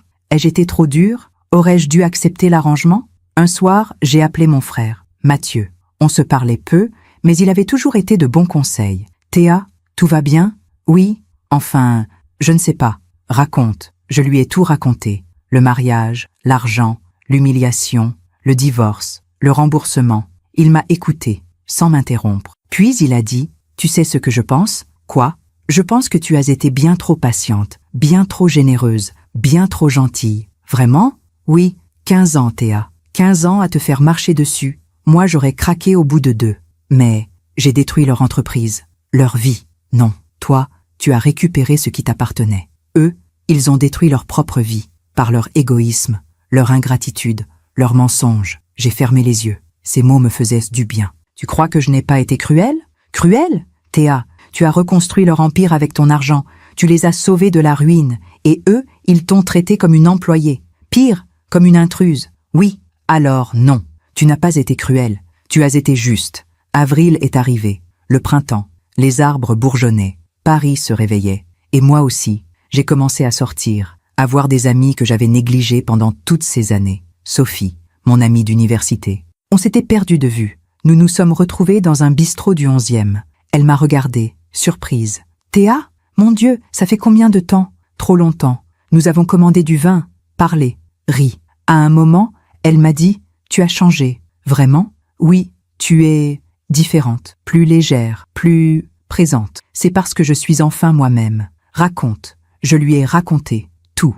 Elle m'a écouté, les yeux écarquillés. Quand j'ai eu fini, elle a secoué la tête. Ces gens sont des monstres. Non, ils ne sont pas des monstres. Ils sont juste égoïstes, aveugles, prisonniers de leur propre image. Tu es trop indulgente. Peut-être. Mais je ne veux plus porter de colère. J'ai assez porté. Mais la colère, parfois, revenait quand même. Un jour, en me promenant rue des Francs-Bourgeois, je suis passée devant la boutique. Textile Valadon. La boutique que j'avais financée. J'ai regardé la vitrine. Les tissus exposés. Le logo élégant. Aucune trace de moi. Aucune mention. Comme si je n'avais jamais existé. J'ai senti une boule dans ma gorge. Mais je n'ai pas pleuré. J'ai juste continué à marcher. Un matin, j'ai reçu un appel inattendu. Une voix que je ne connaissais pas. « Madame Roussel, je m'appelle Diane Moreau. Je suis journaliste pour Le Monde économique. J'aimerais vous interviewer. » M'interviewer ? Pourquoi ? On m'a parlé de votre histoire, de ce que vous avez fait pour redresser Textiles Valadon et de votre divorce. Mon cœur s'est serré. Qui vous a parlé de ça ? Une source confidentielle. Mais j'ai vérifié. Les documents sont publics. Le jugement aussi. Et vous voulez écrire un article ? Oui. Sur ces femmes qui reconstruisent des entreprises dans l'ombre, sans reconnaissance, sans salaire, et qui finissent par être effacées. J'ai hésité. Je ne sais pas si c'est une bonne idée. Pourquoi ? Parce que je ne veux pas me venger. Je ne veux pas leur faire du mal. Ce n'est pas de la vengeance, Madame Roussel, c'est de la vérité. Et votre histoire pourrait aider d'autres femmes, des femmes qui vivent la même chose, qui se taisent, qui acceptent. J'ai pensé à toutes ces femmes, invisibles, dévouées, oubliées. D'accord, je vais réfléchir. Prenez votre temps, mais sachez que votre voix compte. Ce soir-là, j'ai ouvert mon carnet Bordeaux. Je l'ai relu. de la première page à la dernière, tous ces chiffres, toutes ces dates, toutes ces preuves de mon existence. Et j'ai pensé, peut-être que mon histoire peut servir à quelque chose, peut-être qu'elle peut réveiller d'autres femmes, leur dire « Vous valez plus que ça, vous méritez mieux ». J'ai rappelé la journaliste. « Diane, c'est Théa Roussel, j'accepte l'interview ». L'article est sorti 3 semaines plus tard, en première page du supplément économique. Les fantômes des entreprises familiales, quand les femmes reconstruisent et disparaissent. Mon histoire y était racontée, avec tous les détails, les investissements, l'absence de reconnaissance, l'humiliation, le divorce, mais aussi ma victoire, mon remboursement, ma renaissance. L'article se terminait ainsi. Théa Roussel n'est pas une exception. Elle est le symbole de milliers de femmes qui donnent tout, leur argent, leur temps, leur vie, à des familles qui ne les voient pas. Son histoire est un rappel. La dignité n'a pas de prix, et le silence finit toujours par se briser. Le lendemain, mon téléphone n'a pas arrêté de sonner. Des femmes, dizaines de femmes, qui m'écrivaient, m'appelaient, me remerciaient. J'ai vécu la même chose. Votre histoire m'a ouvert les yeux. Merci d'avoir eu le courage de parler. J'ai pleuré en lisant ces messages. Mais ce n'étaient plus des larmes de douleur. C'étaient des larmes de sens, de reconnaissance, de connexion. Jean-Philippe a aussi lu l'article. Il m'a appelé, furieux. Comment as-tu pu faire ça? Faire quoi? Raconter tout ça? À un journaliste? C'est de la vie privée? Non, c'est de la vérité. Et la vérité est publique. Tu nous as humiliés? Non. Vous vous êtes humiliés tout seul. Moi, j'ai juste raconté les faits. Ma mère est effondrée. Elle ne sort plus de chez elle. Les gens parlent. Ils la montrent du doigt. Et alors? Moi, pendant 15 ans, j'ai été montré du doigt. Comparé. Humilié. Tu ne t'en es jamais soucié. C'est différent.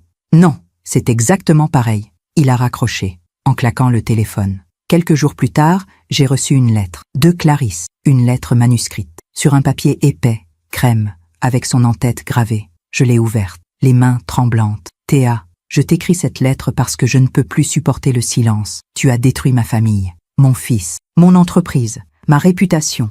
Tout ce que mon mari a construit, tu l'as sali. Tu nous as traînés dans la boue. Pourquoi? Pour de l'argent? Pour te venger? Je pensais que tu étais une femme bien. J'avais tort. Tu n'es qu'une calculatrice, une ingrate, une femme sans cœur. J'espère que tu es fière de toi. Je ne te pardonnerai jamais, Clarisse Valadon. J'ai relu la lettre, 2 fois, 3 fois, puis j'ai fait quelque chose que je n'aurais jamais imaginé faire. J'ai ri, un rire profond, libérateur, parce que cette lettre pleine de venin, de rage, d'aveuglement, était la preuve ultime. Clarisse ne comprenait toujours pas. Elle se considérait comme la victime.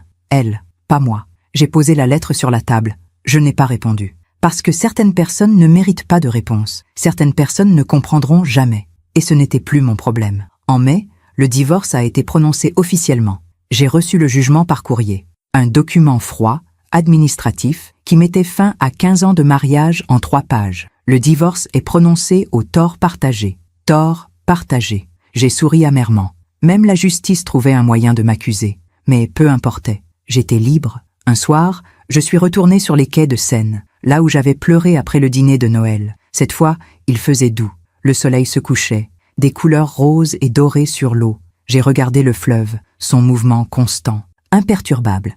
Et j'ai pensé, la vie est comme ça. Elle coule, elle continue, même quand on a l'impression qu'elle s'est arrêtée. J'ai sorti mon carnet Bordeaux de mon sac, ce carnet qui m'avait accompagné pendant 15 ans.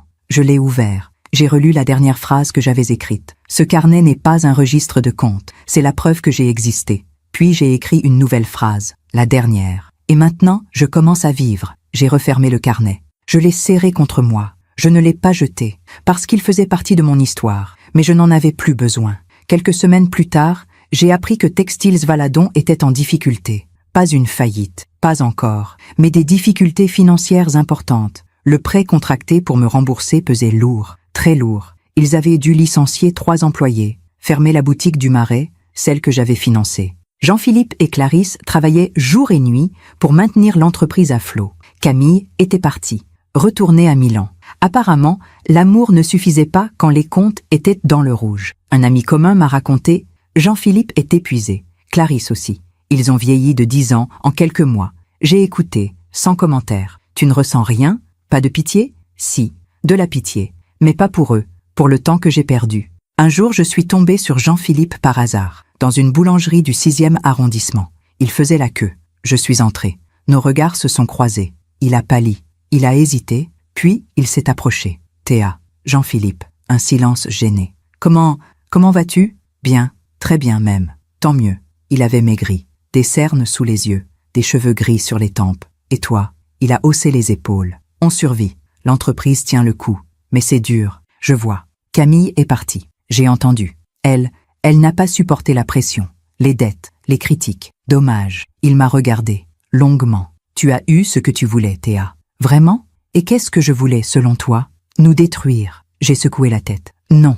Je voulais juste récupérer ma dignité. Si ça vous a détruit, c'est parce que vous étiez construit sur mes sacrifices, pas sur du solide. Il n'a rien répondu. Je dois y aller. Bonne continuation, Jean-Philippe. Théa, attends, je me suis retournée. Oui, je suis désolée. Pour tout.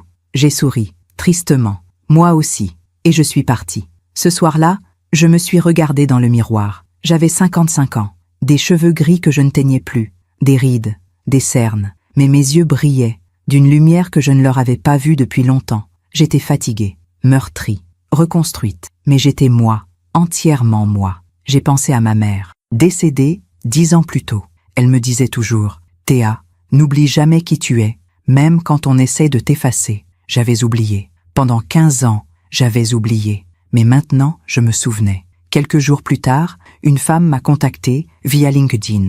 Elle s'appelait Isabelle, 52 ans, divorcée récemment. Elle avait lu l'article dans Le Monde économique. « Madame Roussel, je voulais juste vous dire merci. » Pourquoi? Parce que votre histoire m'a donné le courage de partir. J'étais dans la même situation, mariée à un homme qui me prenait tout, mon argent, mon temps, mon âme. Et maintenant, je suis libre, comme vous. J'ai souri. Alors ça valait la peine. Quoi? De raconter mon histoire. Si elle a aidé ne serait-ce qu'une femme, alors ça valait la peine. Juin est arrivé. L'été, la lumière, la chaleur. Je me suis inscrite à des cours de peinture. Quelque chose que j'avais toujours voulu faire, mais que je n'avais jamais eu le temps. Le premier jour, le professeur m'a demandé « Qu'est-ce que vous voulez peindre ?» J'ai réfléchi. « Moi-même. Je veux me peindre moi-même. » Il a souri. « C'est le sujet le plus difficile. Je sais. » Le soir, seul dans mon petit appartement, j'ai ouvert une bouteille de vin. Un bon vin. Celui que je n'achetais jamais parce que c'était trop cher ou pour les occasions spéciales. Mais ce soir, j'ai décidé que ma vie était une occasion spéciale. J'ai bu, lentement, en regardant par la fenêtre, les toits de Paris, le ciel qui virait au rose. Et j'ai pensé, j'ai perdu 15 ans, j'ai perdu un mari, une famille, une illusion. Mais j'ai gagné quelque chose de bien plus précieux. Moi, cette nuit-là, j'ai dormi profondément, sans cauchemar, sans réveil en sursaut. Pour la première fois depuis 15 ans, j'ai dormi en paix, parce que j'avais payé le prix de ma dignité. Et ce prix, aussi lourd soit-il, valait chaque euro, chaque larme, chaque nuit blanche. L'été est passé comme un rêve lent, doux, réparateur. J'ai voyagé, seul. Pour la première fois de ma vie, j'ai voyagé pour moi. Je suis allé en Bretagne, dans une petite maison près de la mer. J'ai loué un vélo, j'ai pédalé le long des falaises, j'ai respiré l'air salé, j'ai regardé l'océan pendant des heures. Et là, face à l'immensité de l'eau, j'ai compris quelque chose. Le monde ne tournait pas autour de ma douleur. Le monde continuait, les vagues continuaient, la vie continuait. Et moi aussi. Un matin, assise sur une plage déserte, j'ai sorti mon carnet Bordeaux. Je ne l'avais pas ouvert depuis des semaines. Je l'ai feuilleté, lentement, page après page. Tous ces chiffres, toutes ces preuves, toute cette documentation minutieuse de mon effacement. Et puis, j'ai fait quelque chose d'inattendu. J'ai pris un stylo. Et sur la dernière page blanche, j'ai écrit « Je pardonne ». Pas pour eux, pour moi. Parce que porter de la colère, c'est comme porter des pierres. Ça pèse, ça épuise, ça empêche d'avancer. Et moi, je voulais avancer. Légère, libre. En septembre, de retour à Paris, j'ai reçu un appel étrange. Une voix de femme, jeune, hésitante. « Madame Roussel, je m'appelle Élise. Élise Dumont. Je travaillais chez Textile Valadon. Enfin, je travaillais. Jusqu'à ce qu'on me licencie. Je vois. Je suis désolée. Non, ce n'est pas pour ça que j'appelle. C'est pour autre chose. Oui, je voulais vous dire merci. Me remercier? Pourquoi? Parce que vous êtes parti. Parce que vous avez osé demander justice. Et ça m'a ouvert les yeux. Elle a pris une grande respiration. J'ai travaillé là-bas pendant 3 ans, comme comptable. Et j'ai vu comment ils parlaient de vous. Comment ils effaçaient votre nom des documents. Comment ils s'attribuaient tout.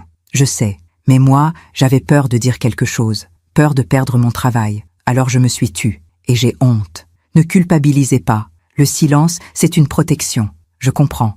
Vous ne m'en voulez pas? Pourquoi je vous en voudrais? Vous n'êtes pas responsable de leur choix. Elle a pleuré au téléphone. Doucement. Merci. Merci de dire ça. Élise, qu'allez-vous faire maintenant? Je cherche un autre travail, quelque chose de mieux. Quelque part où on me respecte. Envoyez-moi votre CV. J'ai des contacts. Je peux peut-être vous aider. Vraiment? Oui, vraiment. Une semaine plus tard, j'avais trouvé un poste pour Élise, dans une entreprise sérieuse, avec un bon salaire, un contrat en bonne et due forme. Elle m'a appelé en pleurant de joie. Madame Roussel, je ne sais pas comment vous remercier. Vous n'avez pas à me remercier. Vous méritez cette chance. Vous êtes une personne extraordinaire. Non, je suis juste une personne qui comprend ce que c'est d'être invisible. Ce geste, aider Élise, m'a fait plus de bien que toutes les thérapies du monde, parce qu'il m'a rappelé quelque chose d'essentiel. La vraie victoire n'est pas dans la vengeance, elle est dans la reconstruction, dans le fait de transformer la douleur en quelque chose d'utile, de beau. En octobre, j'ai reçu une invitation inattendue, une conférence, à la Sorbonne, sur les femmes entrepreneurs et les inégalités dans le monde des affaires. L'organisatrice m'avait contacté après avoir lu l'article dans Le Monde économique. Madame Roussel, nous aimerions que vous interveniez, que vous racontiez votre parcours. Moi? Parler en public? Oui. Votre histoire est importante. Elle peut inspirer d'autres femmes. J'ai hésité. Longtemps. Parler en public de ma vie, de mon échec, de ma reconstruction. C'était effrayant. Mais aussi libérateur. D'accord. J'accepte. Le jour de la conférence, j'étais terrorisée. Il y avait plus de 200 personnes dans l'amphithéâtre. Des femmes, surtout. Mais aussi des hommes, des étudiants, des professeurs, des entrepreneurs. Je suis montée sur scène, les jambes tremblantes, le cœur battant. J'ai regardé la salle, toutes ces personnes, qui m'attendaient, qui voulaient m'écouter. Et j'ai commencé. Bonjour, je m'appelle Théa Roussel, j'ai 55 ans. Et pendant 15 ans, j'ai été invisible. Un silence, attentif, respectueux. J'ai reconstruit une entreprise familiale, avec mon argent, mon travail, mes compétences. Et pendant tout ce temps, mon nom n'est apparu nulle part. J'ai été effacée, systématiquement. Méthodiquement, j'ai raconté tout sans rien cacher, sans rien embellir. Les investissements, l'humiliation, la trahison, le divorce, la récupération et surtout la renaissance. À la fin, j'ai dit « Je ne suis pas là pour dire que toutes les femmes doivent partir, ou se battre, ou réclamer justice. Chacune fait ses choix.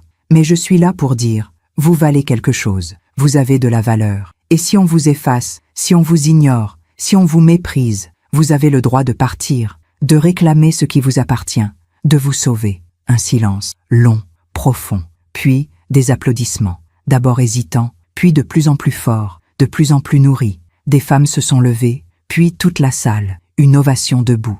J'ai regardé tous ces visages, émus, reconnaissants, et j'ai compris. Ma douleur avait un sens, elle servait à quelque chose, elle éclairait le chemin pour d'autres. Après la conférence, des dizaines de femmes sont venues me parler, des femmes de tous âges, de tous horizons. Merci, votre histoire, c'est la mienne. Je vis exactement la même chose. Vous m'avez donné du courage. Je vais partir. Grâce à vous, je les ai écoutées, toutes. Je leur ai donné mes coordonnées. Je leur ai dit, appelez-moi si vous avez besoin, parce que je savais ce que c'était. La solitude, le doute, la peur. Et si je pouvais aider, ne serait-ce qu'une seule femme, alors tout ce que j'avais vécu avait un sens. Ce soir-là, seul dans mon appartement, j'ai ouvert une bouteille de champagne. Pour célébrer, pas ma victoire sur Jean-Philippe, pas mon argent récupéré, mais ma victoire sur moi-même, sur ma peur, sur mon silence. Quelques jours plus tard, j'ai reçu un message de Camille. Théa, j'ai vu la vidéo de ta conférence à la Sorbonne. C'était magnifique, bouleversant. Je voulais juste te dire, tu es une femme incroyable. Et je regrette tout.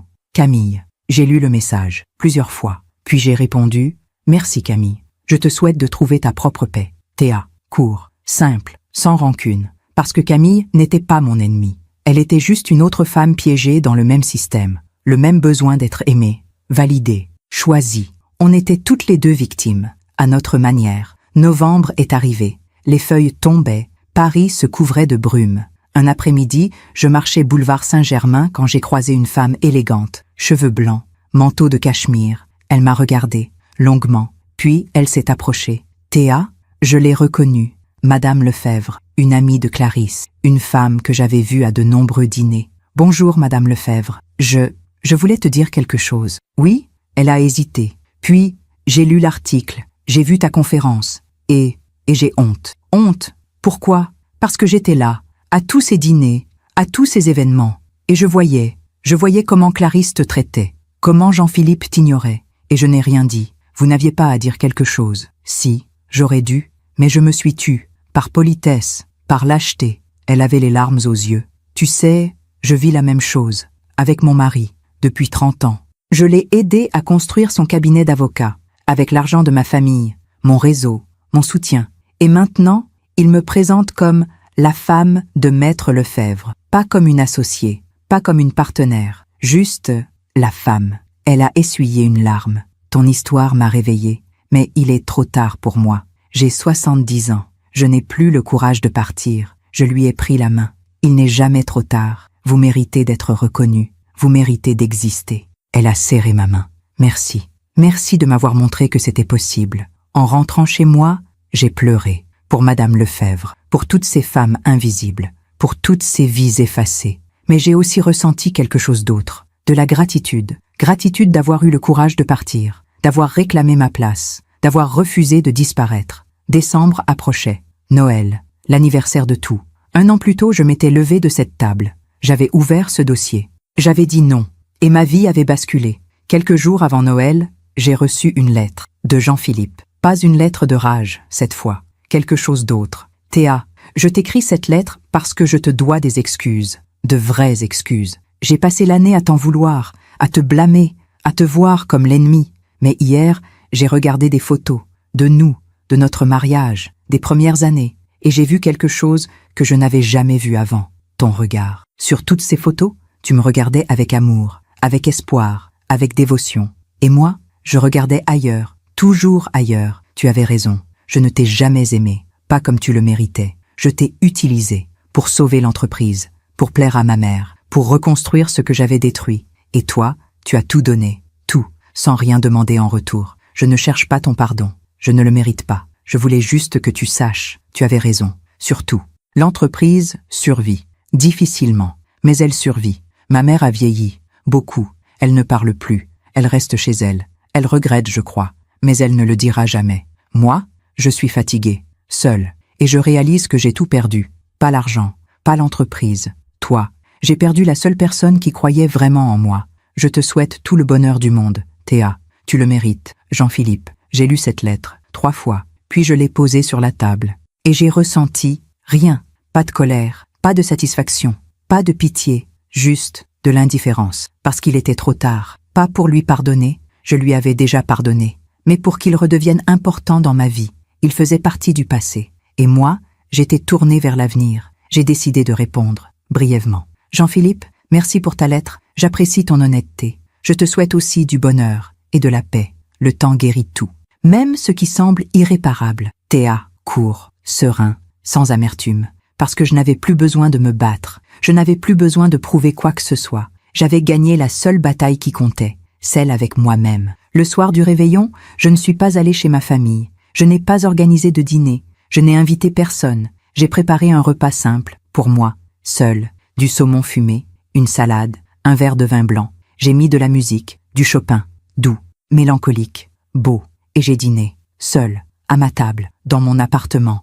Mais je ne me suis pas sentie seule, parce que, pour la première fois depuis longtemps, j'étais en paix avec moi-même. À minuit, j'ai ouvert la fenêtre. Le froid de décembre est entré. Les lumières de Paris scintillaient. J'ai pensé à tout le chemin parcouru, à la femme que j'avais été, à celle que j'étais devenue, et j'ai souri. Quelques jours après Noël, j'ai reçu un colis, sans expéditeur. À l'intérieur, il y avait un objet enveloppé dans du papier de soie. Je l'ai déballé. C'était une photo, encadrée, ancienne. La photo de mon mariage, Jean-Philippe et moi, devant la mairie. Au dos, quelqu'un avait écrit « Tu méritais mieux, je suis désolé, c'est Clarisse ». J'ai regardé cette photo, longtemps, cette jeune femme, pleine d'espoir, d'amour, de naïveté. Elle ne savait pas encore ce qui l'attendait.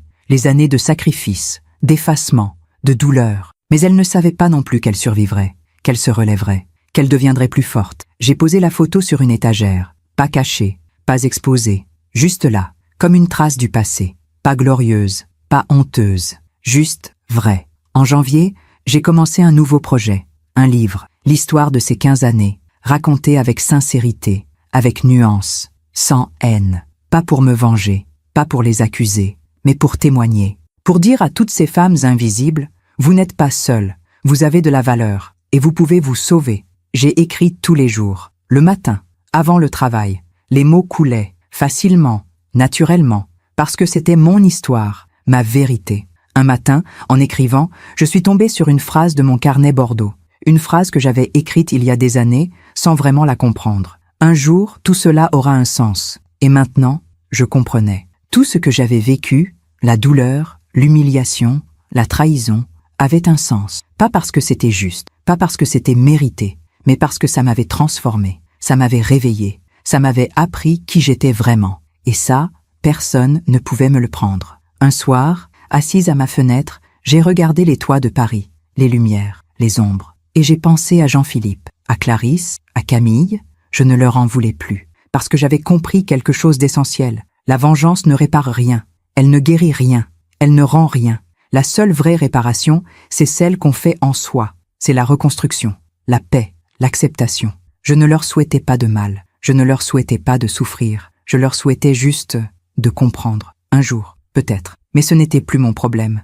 Et puis, j'ai pensé à moi, à cette femme de 55 ans, seule, reconstruite, libre. Est-ce que j'étais heureuse? Oui, pas d'un bonheur tapageur, pas d'une joie débordante, mais d'un bonheur calme, profond, solide, le bonheur de se connaître, de s'accepter, de s'aimer. J'ai ouvert mon carnet Bordeaux une dernière fois, j'ai relu toutes les pages, puis j'ai écrit une dernière ligne, la toute dernière. Je ne regrette rien, ni le temps perdu, ni la douleur, ni la lutte, parce que tout cela m'a mené ici, à moi, et c'est exactement là où je devais être. J'ai refermé le carnet, et je l'ai rangé, dans un tiroir, fermé, pas jeté, pas oublié, juste rangé, parce qu'il faisait partie de mon histoire. Mais ce n'était plus toute mon histoire. Cette nuit-là, j'ai fait un rêve. Je marchais sur une plage, seule. Le soleil se levait, l'eau était calme, transparente, et je me sentais légère, si légère que j'avais l'impression de flotter. Devant moi, il y avait un chemin,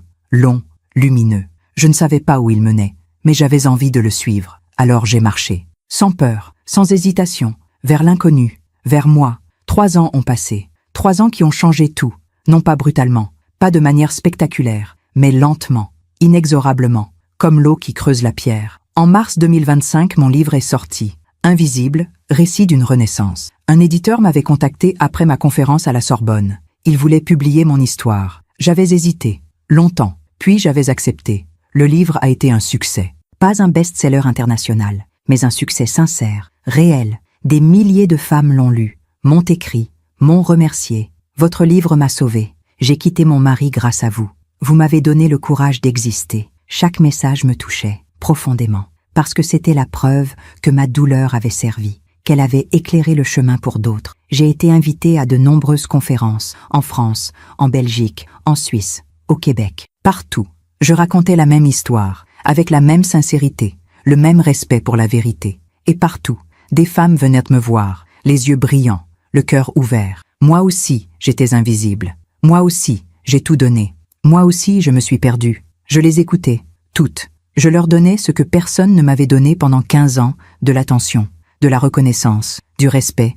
Mon cabinet de consulting prospérait. J'avais embauché 2 collaboratrices, jeunes, brillantes, ambitieuses. Je leur payais bien, je les formais, je les respectais. Elles me disaient que souvent, « Madame Roussel, vous êtes une patronne extraordinaire. » Et je répondais, « Non, je suis juste la patronne que j'aurais voulu avoir. » Ma vie personnelle avait aussi changé. J'avais rencontré quelqu'un, pas un mari, pas un compagnon au sens traditionnel, un ami, un vrai ami. Il s'appelait Marc, 62 ans, veuf depuis 5 ans, professeur de littérature à la retraite. Nous nous étions rencontrés dans une librairie du 5e arrondissement. Nous avions tous les deux tendu la main vers le même livre, un recueil de poèmes de Rainer Maria Rilke. Nos doigts s'étaient touchés. Nous avions ri. « Après vous ?» avait-il dit. « Non, après vous ? Ou alors, on pourrait le lire chacun notre tour ?» J'avais souri. « Ou alors, on pourrait aller prendre un café et en discuter ?» Et c'est ce que nous avions fait. Marc n'était pas Jean-Philippe. Il ne cherchait rien. Il ne demandait rien. Il ne prenait rien. Il était juste là, présent, attentif, respectueux. Nous prenions des cafés ensemble. Nous marchions dans Paris. Nous parlions de livres, de musique, de vie. Il me faisait rire, pas avec des blagues, mais avec sa façon de voir le monde, légère, poétique, sage. Un jour, je lui ai raconté mon histoire. Tout, sans rien cacher. Il m'a écouté. Puis il a dit « Tu sais ce que je pense ?»« Quoi ? Je pense que tu es la femme la plus courageuse que j'ai jamais rencontrée. » « Courageuse ? Je me suis juste sauvée. » « Non, tu as refusé de disparaître. Et ça, Théa, c'est le courage le plus rare. Marc et moi n'étions pas amoureux, pas au sens passionnel, pas comme dans les romans, mais nous nous aimions, d'une affection profonde, sincère, durable. Et c'était suffisant, largement suffisant. Pendant ce temps, loin de moi, d'autres vies se défaisaient. Je l'ai appris par hasard, par des amis communs, par des articles, par le bouche à oreille. Jean-Philippe, Clarisse, Camille, chacun à sa manière. Ils payaient le prix de leur choix. Jean-Philippe. L'entreprise textile Valadon survivait, mais à peine. Le prêt contracté pour me rembourser pesait lourd, très lourd. Les mensualités étouffaient la trésorerie. Il n'y avait plus de marge pour investir, pour innover, pour grandir. Les clients partaient, lentement, vers des concurrents plus dynamiques, plus modernes. Jean-Philippe travaillait jour et nuit, mais il était seul, sans Camille, sans moi, sans personne. Élise, la comptable que j'avais aidée, m'a raconté qu'elle l'avait croisé un jour. Madame Roussel, il a tellement vieilli. Il fait 10 ans de plus. Il a les cheveux blancs, le dos voûté. Il marche comme un vieil homme. Et l'entreprise, elle survit. Mais de justesse. Chaque mois, c'est une bataille. Et lui, il est seul, complètement seul. J'ai ressenti de la compassion. Pas de joie, pas de satisfaction. Juste de la compassion. Parce que Jean-Philippe n'était pas un monstre. C'était juste un homme faible. Un homme qui avait fait de mauvais choix, un homme prisonnier de sa mère, de son image, de ses peurs. Et maintenant, il payait. Un jour, j'ai reçu un message de lui. « Théa, je sais que je n'ai pas le droit de te demander quoi que ce soit, mais j'ai besoin d'un conseil. L'entreprise est en difficulté. Je ne sais plus quoi faire. Tu étais la seule qui savait. Si tu peux, juste un conseil, s'il te plaît. » J'ai lu ce message plusieurs fois. J'aurais pu ignorer, j'aurais pu refuser. J'aurais pu savourer cette revanche silencieuse, mais je ne l'ai pas fait, parce que je n'étais plus cette femme, la femme qui cherchait la revanche. J'ai appelé un cabinet de consulting, excellent, sérieux. J'ai un client potentiel pour vous. Il s'appelle Jean-Philippe Valadon. Son entreprise a besoin d'aide. C'est votre ex-mari, n'est-ce pas? Oui. Et vous voulez qu'on l'aide? Oui. Professionnellement, honnêtement. Vous êtes surprenante. Non, je suis juste en paix. Puis j'ai écrit à Jean-Philippe. J'ai donné tes coordonnées au cabinet Moreau & Associés. Ils sont excellents. Ils peuvent t'aider. Ce que tu feras de cette aide, c'est ton choix. Bonne chance, Théa. Il a répondu « Merci, je ne mérite pas ta gentillesse. » Et c'était vrai. Il ne la méritait pas. Mais je ne l'ai pas fait pour lui. Je l'ai fait pour moi, pour rester fidèle à ce que j'étais devenue. Clarisse. Clarisse avait vieilli aussi, brutalement. Après la publication de mon livre, où je racontais tout, y compris son rôle, elle était devenue un symbole. Le symbole de ces belles-mères toxiques, de ces matriarches qui écrasent les femmes de leurs fils. Elle ne sortait plus, elle ne recevait plus. Les amis s'étaient éloignés, lentement, discrètement, mais sûrement. Madame Lefebvre m'a raconté, Clarisse est seule, complètement seule. Elle passe ses journées dans son appartement. Elle ne voit personne. Jean-Philippe vient une fois par semaine, par devoir, mais ils ne se parlent presque plus. Elle regrette? Je ne sais pas. Elle ne l'admettra jamais, mais je pense que oui. Elle a tout perdu. Son fils la tolère à peine. Son entreprise familiale agonise. Et toi, tu as réussi. Tu es libre. Tu es heureuse. Et ça l'arrange? Oui. Un jour, c'était en novembre 2024, j'ai reçu un appel. De l'hôpital. Madame Roussel, nous vous appelons au sujet de Clarisse Valadon. Mon cœur s'est serré. Oui, elle a fait un AVC. Elle est hospitalisée. Elle a demandé à vous voir. Moi? Pourquoi moi? Je ne sais pas. Mais elle insiste. J'ai hésité. Longtemps. Puis je suis allée. Clarisse était allongée dans un lit d'hôpital, pâle, amaigrie, fragile, si différente de la femme hautaine que j'avais connue. Quand elle m'a vue, ses yeux se sont remplis de larmes. « Théa, tu es venue. » Oui, je me suis assise à côté d'elle, en silence. Elle a pris ma main, faiblement. Je suis désolée. Pourquoi? Pour tout. Pour t'avoir traité comme rien. Pour avoir préféré Camille. Pour avoir dit ces mots horribles. Au dîner de Noël. Oui, silence. Je pensais que je protégeais mon fils, que je protégeais notre nom, notre famille. Mais en réalité, j'ai tout détruit. Elle pleurait, doucement, silencieusement. Jean-Philippe ne me parle presque plus. Il me rend visite par obligation. Mais il ne m'aime plus. je le vois dans ses yeux. Clarisse, et toi, tu étais la meilleure chose qui lui soit arrivée. Et je t'ai chassée. Par orgueil, par bêtise. J'ai serré sa main. C'est fini maintenant. Tu me pardonnes? J'ai réfléchi. Longtemps. Puis j'ai dit, oui, je vous pardonne. Elle a pleuré encore plus fort. Pourquoi? Pourquoi tu me pardonnes? Après tout ce que je t'ai fait? Parce que garder de la rancune, c'est comme boire du poison et espérer que l'autre meure. Je ne veux plus de poison dans ma vie. Elle a hoché la tête, faiblement. Tu es une femme meilleure que moi. Non, je suis juste une femme qui a appris. Je suis restée 1 heure. Nous avons parlé. Pas de tout. Juste de petites choses, de souvenirs, de regrets. Avant de partir, elle m'a dit, « Théa, est-ce que tu es heureuse? Oui, tant mieux. Tu le mérites. Vous aussi, Clarisse. Vous méritez la paix. Je ne sais pas si je la trouverai. Mais merci d'être venue. Je suis partie, le cœur lourd, mais en paix. » Clarisse est sortie de l'hôpital 2 semaines plus tard, mais elle n'était plus la même. L'AVC l'avait affaiblie, physiquement, mentalement. Elle avait perdu cette assurance, cette arrogance, cette froideur. Elle était juste humaine, fragile, vulnérable. Madame Lefebvre m'a dit plus tard, « Clarisse parle de toi, souvent. Elle dit que tu es la seule qui lui ait pardonné, que tu es la seule qui soit venue la voir. Et Jean-Philippe? Il vient, mais il y a une distance, une froideur. Quelque chose s'est brisé entre eux. Camille était revenue, après mon départ, après le divorce. Elle pensait que Jean-Philippe l'attendait, qu'ils allaient enfin être ensemble, heureux, libres. Mais ce n'était pas ce qui s'était passé. Une amie commune, Sophie, m'a raconté. Camille est revenue, pleine d'espoir. Elle pensait que Jean-Philippe allait l'épouser, qu'ils allaient vivre leur grand amour. Et Jean-Philippe était différent, brisé, amer. Il ne parlait que de l'entreprise, des dettes, de toi, de moi. Oui, il disait, Théa avait raison.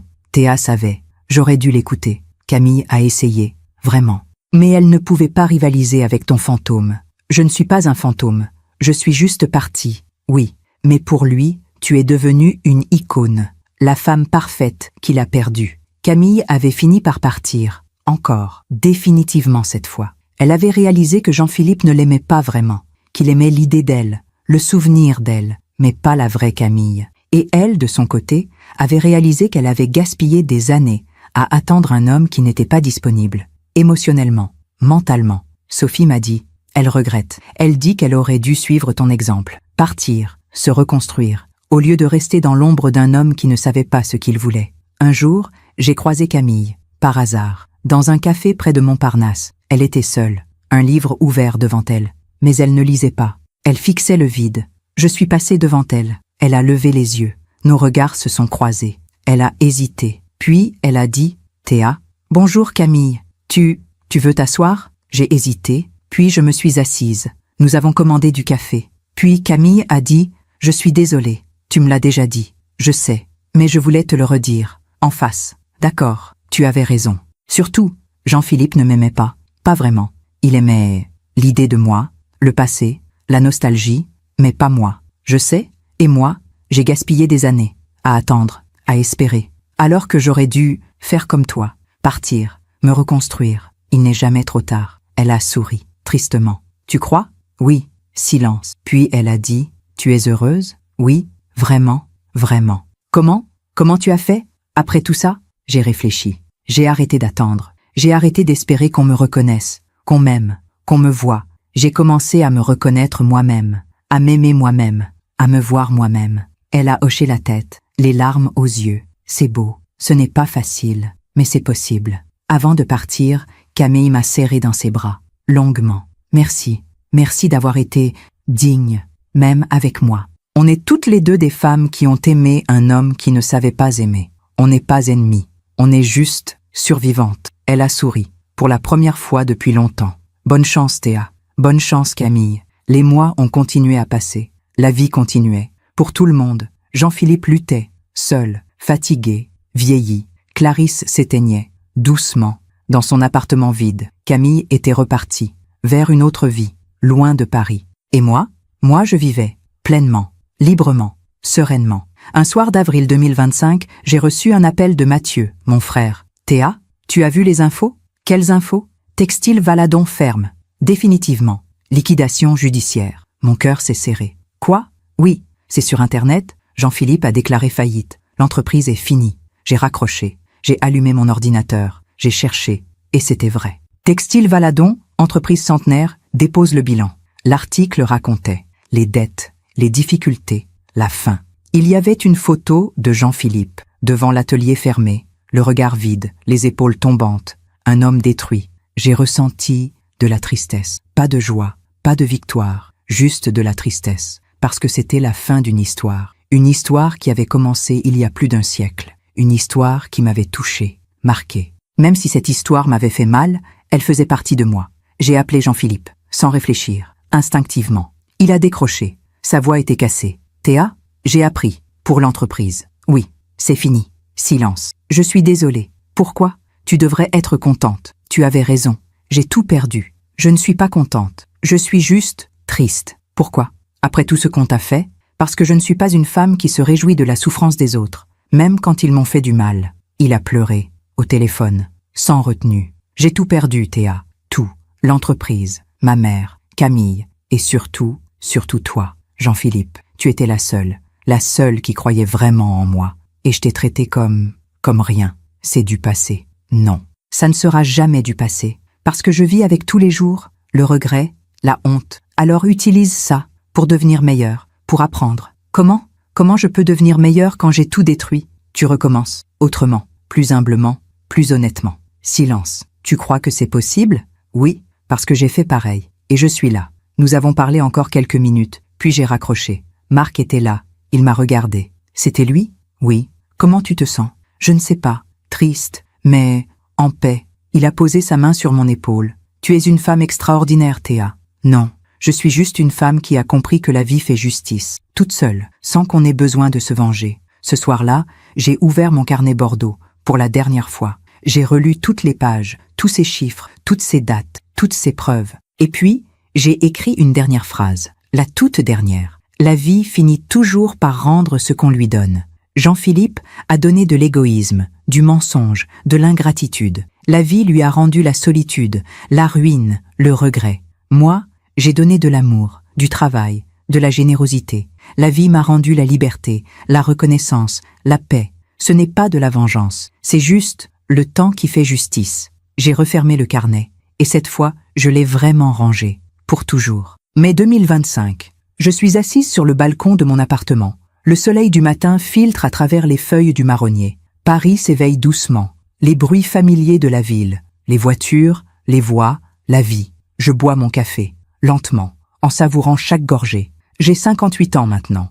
Des cheveux blancs que je ne teins plus, des rides que je ne cache plus. Un corps fatigué par les années, mais un esprit enfin apaisé. Et je me demande, comment en suis-je arrivée là? Il y a 4 ans, j'étais une femme brisée, invisible, effacée, vidée. Je passais mes journées à servir une famille qui ne me voyait pas, à financer une entreprise qui n'était pas la mienne, à aimer un homme qui ne m'aimait pas. J'étais une ombre, une présence utile, rien de plus. Et puis, ce soir de Noël, quelque chose s'est cassé, pas brutalement, pas violemment, juste une phrase de trop.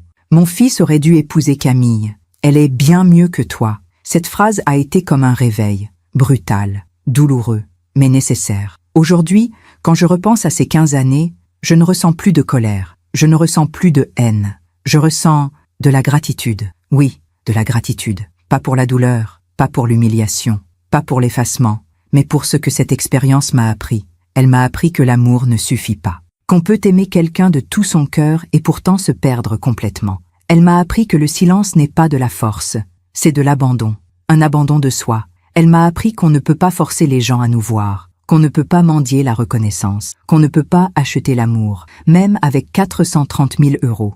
Elle m'a appris que parfois, partir est la seule manière de survivre. Mais surtout, elle m'a appris quelque chose d'essentiel. On ne peut pas changer les autres. On ne peut changer que soi-même. Jean-Philippe ne changera probablement jamais. Il restera cet homme faible, influençable, prisonnier de ses peurs. Clarisse ne changera probablement jamais. Elle mourra avec ses regrets, mais sans jamais vraiment comprendre ce qu'elle a détruit. Camille, peut-être qu'elle apprendra, peut-être qu'elle se reconstruira, je l'espère. Mais moi, j'ai changé, profondément, totalement. Ce matin, j'ai reçu un message d'une femme que je ne connaissais pas. Madame Roussel, je m'appelle Nathalie, j'ai 52 ans. J'ai lu votre livre il y a 6 mois. Et hier, j'ai quitté mon mari. Après 23 ans. 23 ans où j'ai tout donné. Mon argent, mon temps, ma vie. Et hier, j'ai compris. Je ne veux plus être invisible. Je veux exister. Merci. Merci de m'avoir montré que c'était possible. J'ai lu ce message, les larmes aux yeux. Et j'ai pensé, voilà pourquoi tout cela avait un sens. Mon livre a été traduit en 7 langues. Allemand, italien, espagnol, anglais, portugais, néerlandais, polonais. Des femmes du monde entier m'écrivent, tous les jours. Des femmes de 20 ans, de 40 ans, de 70 ans. Des femmes qui se reconnaissent dans mon histoire, qui voient leur propre effacement dans le mien, et qui décident, enfin, de ne plus accepter. Certaines partent, comme moi, d'autres restent, mais posent des limites, exigent du respect, refusent de disparaître. Chacune fait son choix, et je respecte tous les choix, parce qu'il n'y a pas une seule manière d'être libre, il n'y a pas une seule manière de s'émanciper. Chaque femme doit trouver son propre chemin. Mon cabinet de consulting continue de prospérer. Mes 2 collaboratrices sont devenues associées. Nous sommes maintenant 3, égales, reconnues, payées. Je travaille moins qu'avant. J'ai appris à dire non. J'ai appris à déléguer. J'ai appris à profiter de la vie. Marc et moi voyageons. Nous sommes allés en Italie, en Espagne, en Grèce. Toujours ensemble, toujours complices. Il me fait rire. Il me comprend. Il me respecte. Et je fais pareil pour lui. Ce n'est pas la passion folle. Ce n'est pas le grand amour romanesque. C'est mieux. C'est plus profond. C'est plus vrai. Un jour, nous marchions dans les ruelles de Florence. Le soleil couchant dorait les façades ocre. L'air sentait la fleur d'oranger. Marc m'a pris la main. « Tu sais ce que j'aime chez toi ? Quoi ? Tu n'as besoin de personne, mais tu choisis d'être avec moi. Et ça fait toute la différence. » J'ai souri. C'est exactement ça. Je ne t'ai pas choisi par besoin. Je t'ai choisi par envie. Et c'est le plus beau cadeau qu'on puisse faire à quelqu'un. Il y a quelques semaines, j'ai reçu une lettre de Jean-Philippe. Une longue lettre, manuscrite. « Théa, je t'écris cette lettre sans espoir de réponse. Juste pour te dire où j'en suis. L'entreprise a fermé. Définitivement. Tout est fini. Je n'ai plus rien. Plus d'argent, plus de statut, plus d'identité. Pendant des mois, j'ai cru que j'allais mourir. De honte, de regret, de douleur. Mais je n'ai pas voulu mourir, parce qu'il me reste une chose, la possibilité de devenir meilleur. J'ai trouvé un travail, simple, humble. Je suis consultant junior dans un petit cabinet. Je gagne peu, mais je gagne honnêtement. Je vis dans un studio. Je mange simplement. Je marche beaucoup. Et tu sais quoi ? Pour la première fois depuis des années, je me sens libre. Libre de l'image, libre des attentes, libre du poids de ce nom, Valadon, qui m'a écrasé toute ma vie. Ma mère ne me parle presque plus. Elle vit dans son appartement, seule, amère. Elle refuse de voir la réalité. Elle refuse de reconnaître ses erreurs. Mais moi, j'ai reconnu les miennes. Et je travaille chaque jour pour devenir l'homme que j'aurais dû être. Je ne te demande pas de pardon. Je ne le mérite pas. Je voulais juste que tu saches. Tu avais raison. Surtout. Et merci. Merci de m'avoir montré, même à travers la douleur, ce qu'est la dignité. Jean-Philippe. J'ai plié la lettre, je l'ai rangée dans un tiroir, et j'ai pensé, le temps fait vraiment justice. Clarisse est décédée en mars dernier, paisiblement, dans son sommeil. Jean-Philippe m'a appelé pour me l'annoncer. Elle est partie, cette nuit. Je suis désolée. Elle t'aimait bien, tu sais. À la fin, elle parlait de toi. Elle disait que tu étais la seule qui lui avait pardonné. Je sais. Tu viendras à l'enterrement ? J'ai hésité. Oui, je viendrai. L'enterrement a eu lieu un mardi, au cimetière du Père-Lachaise. Il pleuvait légèrement. Il y avait peu de monde. Une dizaine de personnes. Jean-Philippe, quelques amis, Madame Lefebvre, moi. Le prêtre a parlé. Des banalités, de la vie, de la mort, de l'éternité. Puis on a descendu le cercueil dans la terre. Jean-Philippe pleurait, silencieusement. Je me suis approchée de lui, je lui ai serré la main. Courage. Il m'a regardé, les yeux rouges. Merci d'être venu. Ça aurait compté pour elle, je sais. Après la cérémonie, nous sommes allés prendre un café. Jean-Philippe et moi, seuls. Comment tu vas ? Ai-je demandé. Je survis, jour après jour. C'est bien. Toi ? Je vis, pleinement. Il a souri, tristement. Je suis content pour toi, vraiment. Merci. Tu as quelqu'un dans ta vie ? Oui, un homme bien, un ami, un compagnon. Tant mieux. Tu mérites d'être heureuse. Toi aussi, Jean-Philippe. Peut-être. Un jour. Nous avons bu notre café en silence, sans gêne, sans rancune. Juste 2 personnes qui avaient partagé une vie, et qui étaient maintenant sur des chemins différents. En partant, il m'a dit « Théa, est-ce que tu penses qu'on peut vraiment changer, devenir meilleur ?» J'ai réfléchi. Oui, si on accepte de voir la vérité, si on accepte la responsabilité de nos choix, si on accepte de faire le travail. c'est difficile. Oui, mais c'est possible. Il a hoché la tête. Merci, pour tout. De rien. Prends soin de toi. Toi aussi. Et nous nous sommes séparés. Pour toujours, probablement. Ce soir-là, en rentrant chez moi, je me suis arrêtée au bord de la Seine, là où j'étais venue pleurer après le dîner de Noël. Il y a 4 ans, j'ai regardé l'eau, son mouvement constant, apaisant, et j'ai pensé à toutes ces années, à tout ce chemin parcouru, de la femme invisible à la femme libre, de la femme qui mendiait l'amour à la femme qui s'aime elle-même, de la femme qui se taisait à la femme qui parle. J'ai pensé à toutes ces femmes qui m'ont écrit, ces milliers de femmes, partout dans le monde. Certaines m'appellent une héroïne, d'autres un modèle, d'autres encore une inspiration.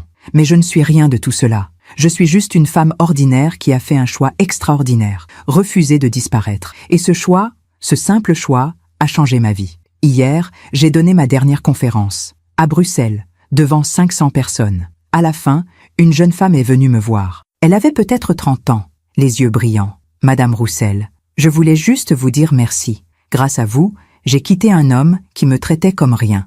Grâce à vous, j'ai retrouvé ma valeur. J'ai souri. Non, ce n'est pas grâce à moi, c'est grâce à vous.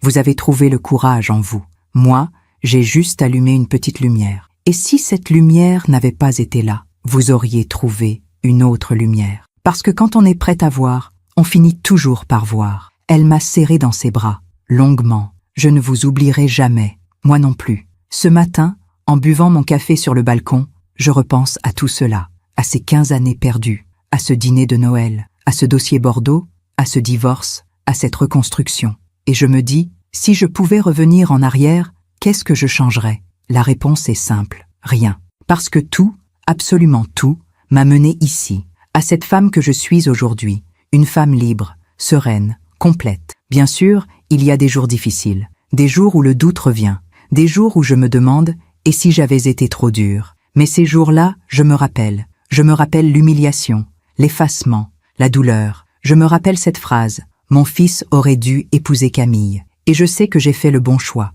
Il y a quelques jours, j'ai reçu un message de Nathalie, cette femme qui m'avait écrit après avoir quitté son mari. Madame Roussel, je voulais vous donner des nouvelles. Ça fait 6 mois que je suis partie. Et vous savez quoi? Je suis heureuse, vraiment heureuse. Pour la première fois depuis 20 ans, j'ai retrouvé un travail. J'ai loué un petit appartement. J'ai recommencé à peindre, une passion que j'avais abandonnée. Et hier, mon fils m'a dit « Maman, tu as changé. Tu souris tout le temps maintenant. C'est grâce à vous.